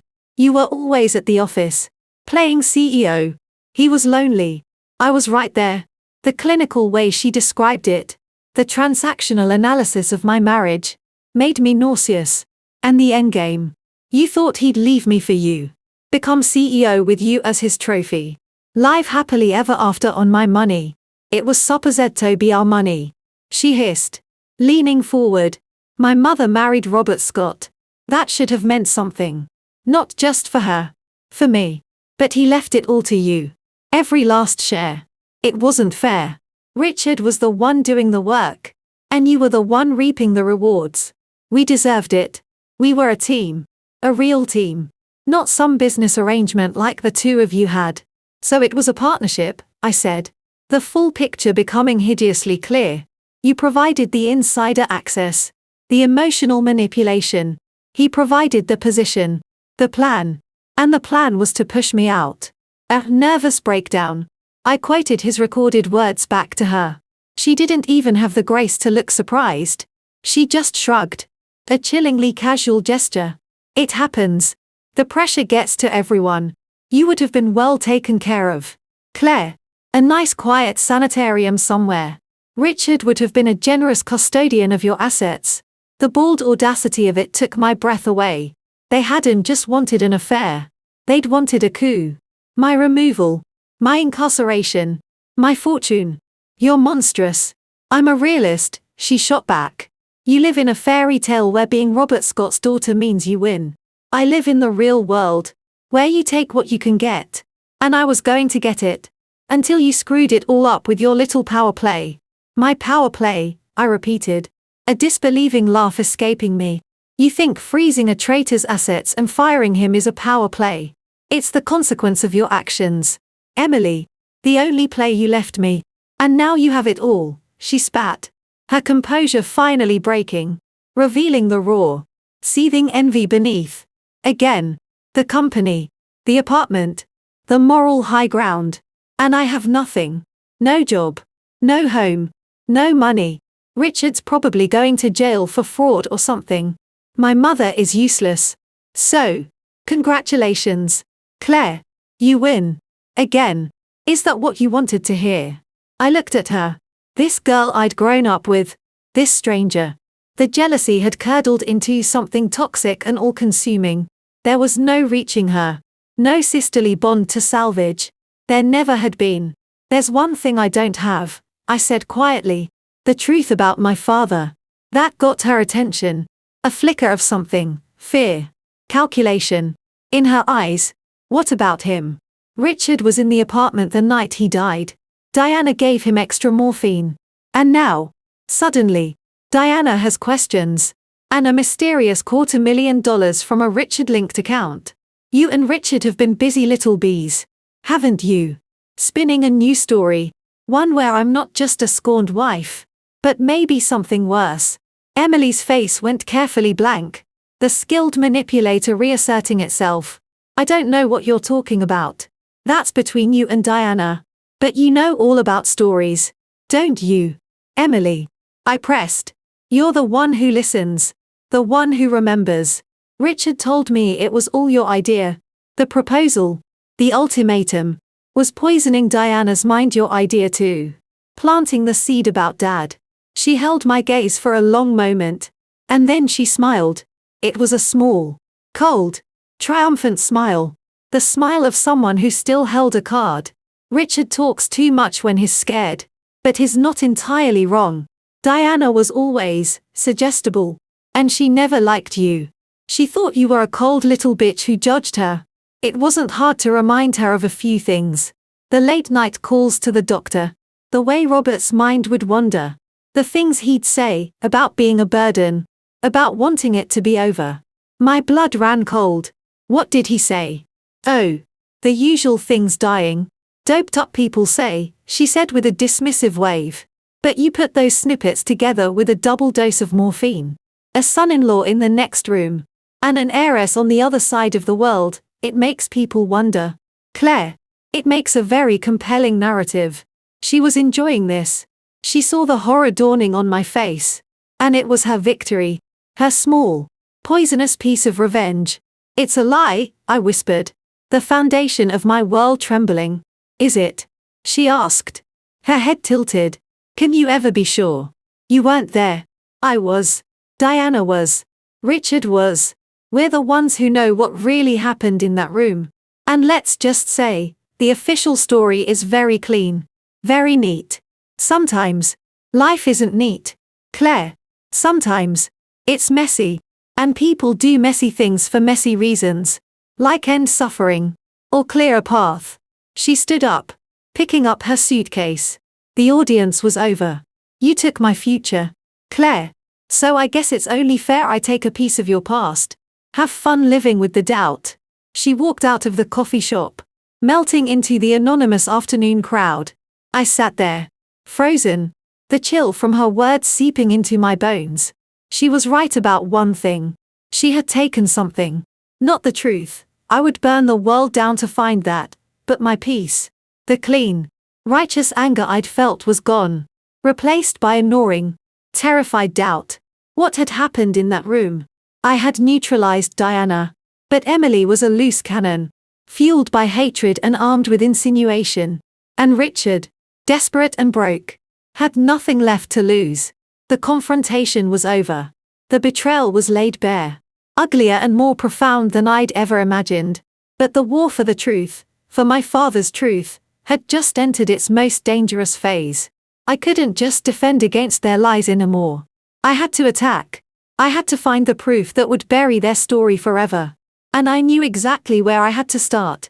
With the man who signed the prescription. Dr. Alistair Evans. The official document arrived by courier at 8:03 a.m., 2 days after my coffee shop encounter with Emily. It was thick. bound in blue-backed legal paper, and landed on my desk with a soft, authoritative thud. I didn't need to open it to know what it was. The bold, sans serif type on the cover sheet said it all: Scott v. Scott, et al. Complaint for divorce, constructive fraud, breach of fiduciary duty, and intentional infliction of emotional distress. Richard had made his move, and he hadn't come alone. Listed as co-plaintiffs: Emily Reed, wrongful termination, defamation, tortious interference with prospective economic advantage. I let out a slow breath, the air cold in my lungs. Daniel's warning echoed in my head: he'll fight. This was the opening salvo. Not a plea for negotiation, but a declaration of total war. Fought on the battlefield they believed would hurt me most, the courts. And by extension, the public record. I opened the complaint. It was a masterpiece of malignant fiction. I skimmed the legalese, my eyes catching the poisonous highlights. Defendant Claire Scott, motivated by long-standing, pathological jealousy and an unstable psychological state, embarked on a premeditated campaign to destroy the plaintiffs, utilizing her controlling interest in Scott Global to unlawfully seize control, freeze assets without due process, and terminate employment in bad faith. Her actions, including the secret recording of private conversations, demonstrate a profound disrespect for privacy and a pattern of controlling, abusive behavior. Plaintiff Richard Scott endured years of emotional neglect in a marriage that was, for defendant, a mere business arrangement, leaving him vulnerable to a moment of human weakness which defendant has exploited with monstrous cruelty. Plaintiff Emily Reed, a victim of defendant's capricious and vengeful wrath, has been rendered unemployable in her field, her reputation savaged by false insinuations. The narrative was clear: I was the villain, a cold, calculating, mentally unstable heiress who had driven her poor, neglected husband into the arms of another woman and was now exacting a deranged, disproportionate revenge. They were painting me as a female version of every toxic billionaire stereotype. It was designed to provoke, to generate sensational headlines, and most of all, to force me to the settlement table to make it go away. My phone rang. Daniel, you've seen it, he said, his voice tight. I've seen it. It's a joke. A disgusting, defamatory joke. It's a legal filing, Claire. And it's a smart one. In a twisted way. They've lawyered up Mark Sutton for Richard, plus a pit bull from Garfield Pierce for Emily, Lydia Vance. She's a legal terrorist. Specializes in dragging corporate defendants through the mud. They're not expecting to win on the merits. They're expecting to run up your legal bills, bleed you in the press, and force a settlement that unfreezes Richard's assets and gives Emily a multi-million-dollar payday. The emotional distress claim is the kicker. It opens the door to discovery on your entire personal life, your medical history, your therapy records. They'll go fishing for anything to support their unstable narrative. I felt a familiar, cold resolve crystallize. They wanted a war. They'd get one, but not the kind they expected. File the answer, deny everything, and file our own motions. First, a motion to dismiss the wrongful termination and defamation claims against Emily based on the incontrovertible at-will employment doctrine and the truth of the statements made about her conduct. Second, a motion for sanctions against Richard and his attorney for filing a frivolous action regarding the asset freeze. Given the ironclad marital agreement, make it hurt. Daniel, I want them to know we're not playing for a settlement. We're playing for annihilation. I'll draft them today. But Claire, the discovery process, they will subpoena your emails, your texts, your financials. They'll depose you for days. They'll try to break you. Let them try, I said, my eyes falling on the other file on my desk, the one labeled Evans. Background. But we're not just playing defense. I want to depose Richard and Emily. The moment their suit is filed. Schedule them. I want them under oath. And I want a subpoena for Dr. Alistair Evans. For all his records. And for a deposition. Daniel was silent for a beat. The doctor. Claire. That's a nuclear option. You're connecting the divorce case to your father's death. Formally. In a court filing. Once you do that, There's no going back. The press will have a field day. The press is already having a field day with this garbage, I said, gesturing at the complaint. I'm changing the narrative. They want to talk about my emotional state. Fine. We'll talk about the emotional state of the man who was secretly in the room when my father died. We'll talk about the $250,000 payment to the grieving widow. We'll make their story the story. One of conspiracy, fraud, and maybe worse. File it, Daniel. The legal machinery groaned to life on both sides. The following week was a blur of strategy sessions, draft filings, and tense calls with the PR team, who were trying to contain the metastasizing scandal. The business press, initially focused on the CEO ouster, now feasted on the salacious divorce claims. Headlines blared, Scott heiress accused of monstrous revenge in explosive divorce filing and sister war, Scott versus Scott in battle royal. Our answer and countermotions hit the docket 48 hours later. They were, as promised, brutal. We didn't just deny. We attached exhibits, the audio recording of Richard and Emily, the security logs, the medication administration record with Diana's initials, the wire transfer receipt. We framed their entire lawsuit as a bad faith extension of their ongoing conspiracy to defame and extort me. The judge, an August, no-nonsense woman named Eleanor Ramos, scheduled an emergency hearing on our motion for sanctions and to compel discovery on our terms. The hearing was held in a sterile, wood-paneled courtroom in the New York County Supreme Court. It was the first time I'd seen Richard and Emily since the confrontation. They sat at the plaintiff's table with their lawyers. Richard wore a new, expensive-looking suit, likely bought on credit from a store that still respected his name. He looked drawn, but there was a new, brittle confidence in his posture. He'd convinced himself this was his path back. Emily, beside him, was a study in calculated victimhood, dressed in a simple, modest shift, her hair pulled back, no makeup, playing the poor, wronged innocent. I sat with Daniel at the defense table, a picture of calm, professional composure in a tailored navy suit. I didn't look at them. Judge Ramos took the bench, her reading glasses perched on her nose as she reviewed the filings. Counsel, she began, her voice dry as desert wind. This appears to be less a marital dissolution and more a corporate takeover played out with subpoenas. I've read the complaint. I've read the answer. Mr. Sutton. For the plaintiff, you allege a breathtaking pattern of abuse and financial malfeasance. Yet your client signed a prenuptial agreement that appears to grant Mrs. Scott precisely the powers she exercised in the event of infidelity. How do you square that? Mark Sutton, Richard's lawyer, stood. He was a handsome, silver-haired man with a reassuring voice.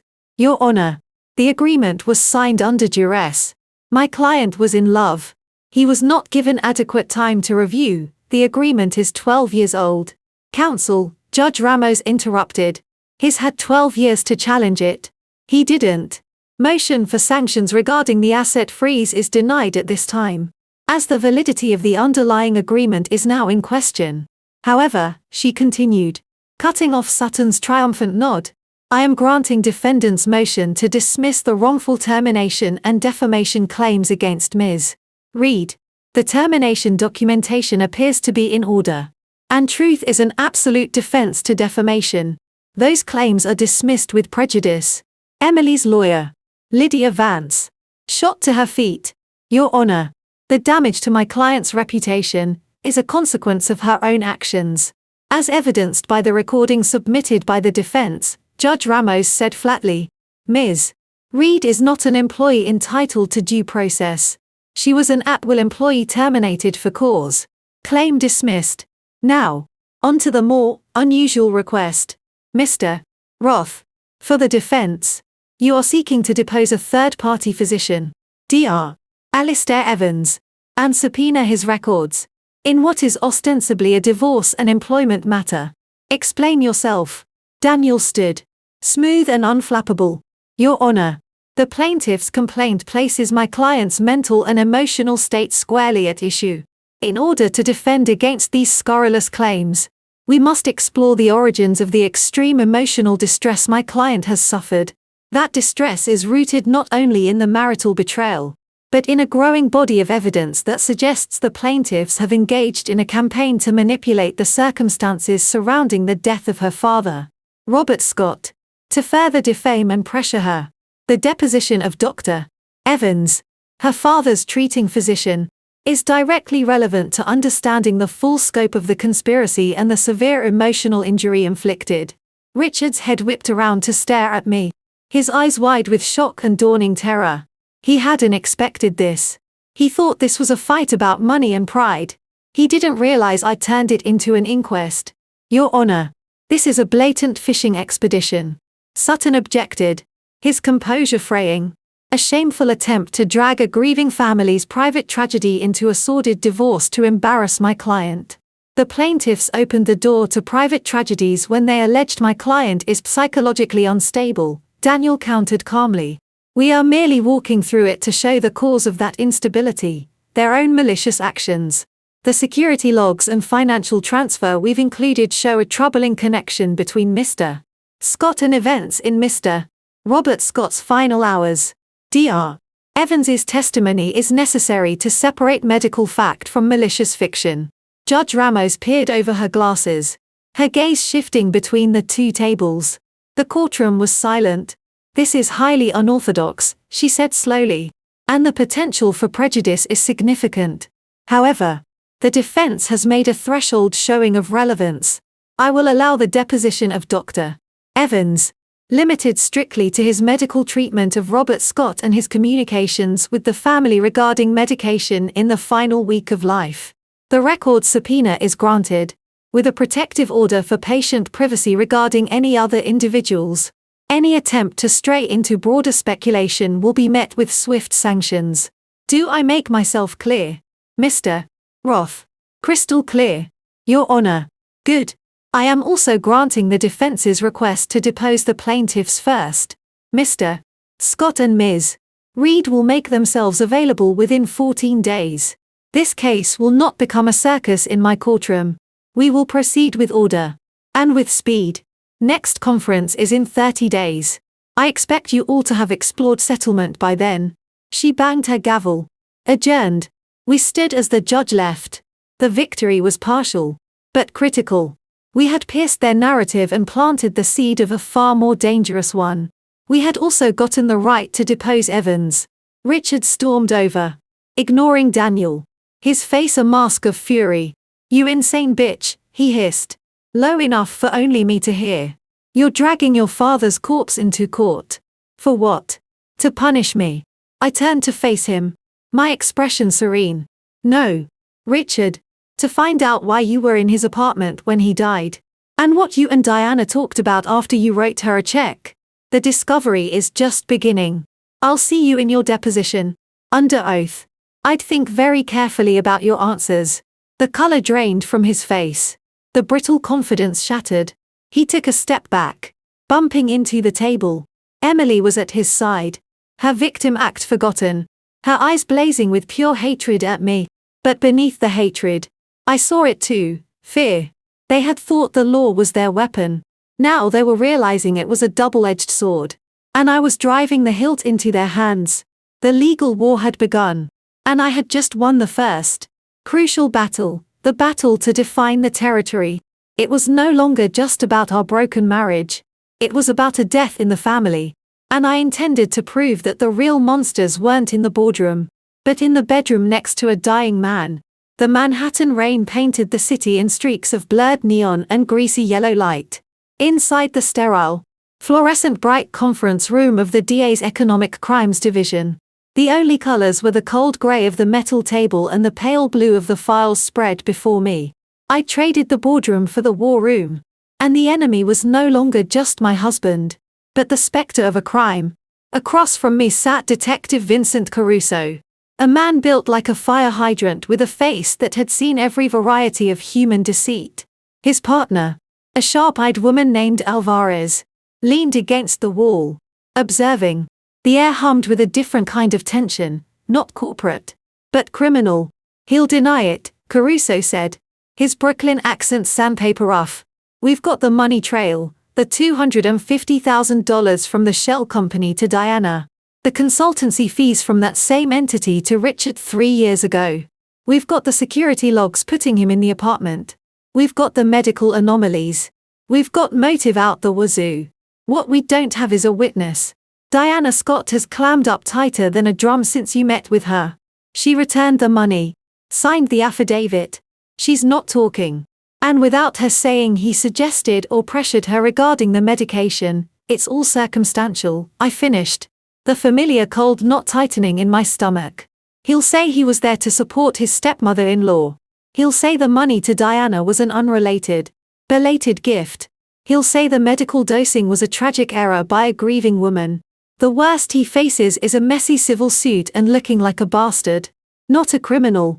Correct, Alvarez said, pushing off the wall. The DA wants a win. Ms. Scott. But he wants a solid win. We need something that puts words in his mouth. A suggestion. A direction. Something that moves this from maybe to probable cause. Right now, it's a he said, dying man said situation. I looked at the central piece of their evidence board. A timeline. At the heart of it was the deposition of Dr. Alistair Evans, taken 2 days prior. The elderly oncologist, retired and living in Sarasota, had been precise, clinical, and ultimately unhelpful. Yes, the final morphine doses were high, but not outside the realm of possibility for intractable suffering. Yes, Diana had called him frequently, distraught. No, Richard Scott had never spoken to him directly. No, he had no reason to believe it was anything but a tragic end to a terminal illness. He was a shield, not a sword. Richard's deposition was scheduled for tomorrow. He would be coached, polished, and shielded by his lawyer. He would admit nothing. We need to change the game, I said, my voice quiet in the hum of the overhead lights. We need him to think he's won, to think the pressure is off, and the money is within reach again. Caruso's eyes narrowed. What's on your mind? A sting, I said. The word tasting of both metal and possibility. But not with you. With me. He wants access to funds. He's desperate. He and Emily are living in some corporate rental, burning through what little credit he has left. The lawsuit is his lifeline. What if he thought there was a faster way? A side door. You're not a cop. Ms. Scott, Alvarez said, her tone wary. This isn't some corporate negotiation. It's dangerous. Everything has been dangerous since I walked onto that terrace, I replied, meeting her gaze. He doesn't fear me in a courtroom. He pities me. He thinks I'm emotional, unstable, lashing out. He thinks he can manipulate me. So let him try. But on our terms. With your wires and your backup. Caruso and Alvarez exchanged a long look. It was against procedure. It was risky. It was also, they knew, possibly the only way to crack a man who had just walked through a legal minefield unscathed. What's the play? Caruso finally asked. 2 days later, the message was sent from a blocked number to Richard's burner phone. A number only a handful of people had, a number I'd gotten from a very anxious, very cooperative Diana. Unknown, Richard. It's Claire. We need to talk. Not through lawyers. The things coming out, about my father. I can't live with this. There's a way to make it stop. For both of us. Tonight. 11 p.m. The old boathouse in the park. By the model sailboat pond. Come alone. Tell no one. If I see Emily or a lawyer, I walk and you get nothing. I stood with Caruso and Alvarez in a dim surveillance van parked 300 yards away. Nestled among park service vehicles. The van smelled of stale coffee and nervous sweat. A bank of monitors showed feeds from 4 hidden cameras we'd placed around the secluded, dilapidated boathouse, a place we'd gone to often in the first years of our marriage. A place of supposed innocence. He'll be wired, Alvarez murmured, adjusting a headset. His lawyer would insist on it. For his protection. I'm counting on it, I said. My own slender microphone taped to my chest. A wire snaking beneath my black turtleneck. My heart was a frantic bird against my ribs. This wasn't a board vote. This was the jungle. At 10:58 p.m., a figure emerged from the path, shoulders hunched against the chill drizzle. Richard. Alone. He paused at the edge of the circle of faint light from a broken lamppost. Scanning the shadows.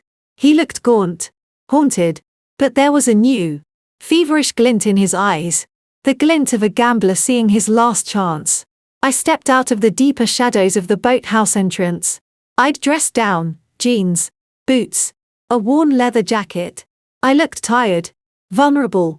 I felt terrified. Claire, he said, stopping 10 feet away. His voice was cautious, edged with suspicion. This is a hell of a place for a chat. It's private, I said, letting my voice waver just slightly. And I'm done with having our lives played out in public. Done with the lawyers, the filings, the horrible things they're saying about Dad. I wrapped my arms around myself, a gesture of cold and distress. He took a step closer, sensing weakness, the predator reawakening. You started that, Claire, dragging Evans into it, trying to make me look like a monster. I was angry. I was hurt. I shot back, the emotion real, channeling the raw wound of the last month. But this rumor that you were involved, that you and Diana, I can't have that out there. Richard, it'll destroy Dad's legacy. It'll destroy the company. My lawyers say even the suggestion could trigger shareholder lawsuits. I looked down, as if ashamed. I just want it to stop. I want you to go away. A slow, incredulous smile spread across his face. The smile of a man who thinks the tide has turned. Go away. That's rich. You stole everything I have and you want me to go away. I'll unfreeze the liquid accounts, I said quickly, the words tumbling out as if I'd been rehearsing a desperate plea. Not the shares. Not the CEO title. But the money in your checking. Your investments. Maybe a one-time settlement. A few million. Enough to start over. Somewhere else. Far away from here. From the press. His eyes gleamed in the half-light. Cash. Liquidity. The thing he needed most. A few million. Claire. My severance package alone was worth 10. You owe me, I don't owe you anything. I flared. Then visibly reined myself in. Playing the unstable heiress on the edge. This is a gift. To make you stop. To make this all stop. I pressed my fingers to my temples. But you have to promise. You have to sign something saying you'll never speak about my father's death again. That you'll recant any insinuations. And Emily has to sign it too. She has to leave the country. He was circling now. Physically and mentally. He could taste it. The money. And my apparent unraveling. Emily's a separate issue. But for the right price, she could be persuaded. The problem, Claire, is trust. You freeze me out once. You could do it again. How do I know you won't just drag me back into court the second I cash the check? Because I'm giving you the check here, I said, pulling a folded cashier's check from my jacket pocket. I held it up. It was real. Drawn on my personal account. $3 million. A tangible talisman of my supposed surrender. Tonight. And you give me the signed agreement. Right here. Then it's over. He stared at the check. Hypnotized. It was more money than he'd touched in weeks. A lifeline. And the rumors about your father. What makes you think I can stop them? Diana is the one with questions. This was the precipice. I made my voice small. Broken. You were there. Richard. That night. You know what happened. You can tell them. You can tell everyone it was just a sad, natural death. That Diana was confused. That the medication was a mercy. You can make the story go away. Because you're part of the story. I looked up at him. Tears I didn't have to fake stinging my eyes. Just tell me it was a mercy. Richard. That it wasn't anything else. And take the money. And go. The manipulation was exquisite. I was offering him everything he wanted. Money. Vindication. A way out. And all he had to do was confirm a version of events. A version that just happened to acknowledge his intimate knowledge and role in shaping the narrative. He took another step. Close enough now that I could smell the cheap whiskey on his breath. His gaze flickered from the check to my face. Greed and a twisted sense of triumph warring in his eyes. It was a mercy. Claire, he said. his voice dropping to a conspiratorial, oily tone. You have to believe that. The man was in hell. Diana, she couldn't stand to see it. She did what any loving spouse would do. She ended his suffering. I was just there to support her, to help her through it, to make sure she didn't fall apart and say the wrong thing to the wrong people afterward. He reached for the check. It was a tragic, private family matter. It should stay that way. My blood turned to ice. He was admitting it. Not in a courtroom, but here, in the dark, thinking he was making a deal. He was confirming the timeline, the motive, the cover-up, and the money you gave Diana last week. I pressed, my voice a trembling whisper. That was for her support, for her silence. He froze, his fingers an inch from the check. A flicker of primal caution. But the greed was too strong. He'd already said too much. That was a gift. For her hardship. A recognition. Nothing more. It was enough. More than enough. I let the hand holding the check fall to my side. The vulnerability evaporated from my posture. The tears were gone. My voice, when I spoke, was clear, cold, and carried perfectly to the microphones. A recognition. For her hardship in administering a fatal overdose. And for her silence about your presence and your role in orchestrating it afterward. Is that right, Richard? The change was instantaneous and terrifying. His face went from avaricious triumph to dawning, abject horror. He looked at my eyes. Saw no hysteria. Only a cold, calculating clarity. He looked at the check. Then at the shadows around the boathouse. You, he breathed. You set me up. You set yourself up, I corrected. The moment you decided my father's death was a business opportunity. I took a step back. Detectives. From the trees. Caruso and Alvarez emerged, followed by two uniformed officers.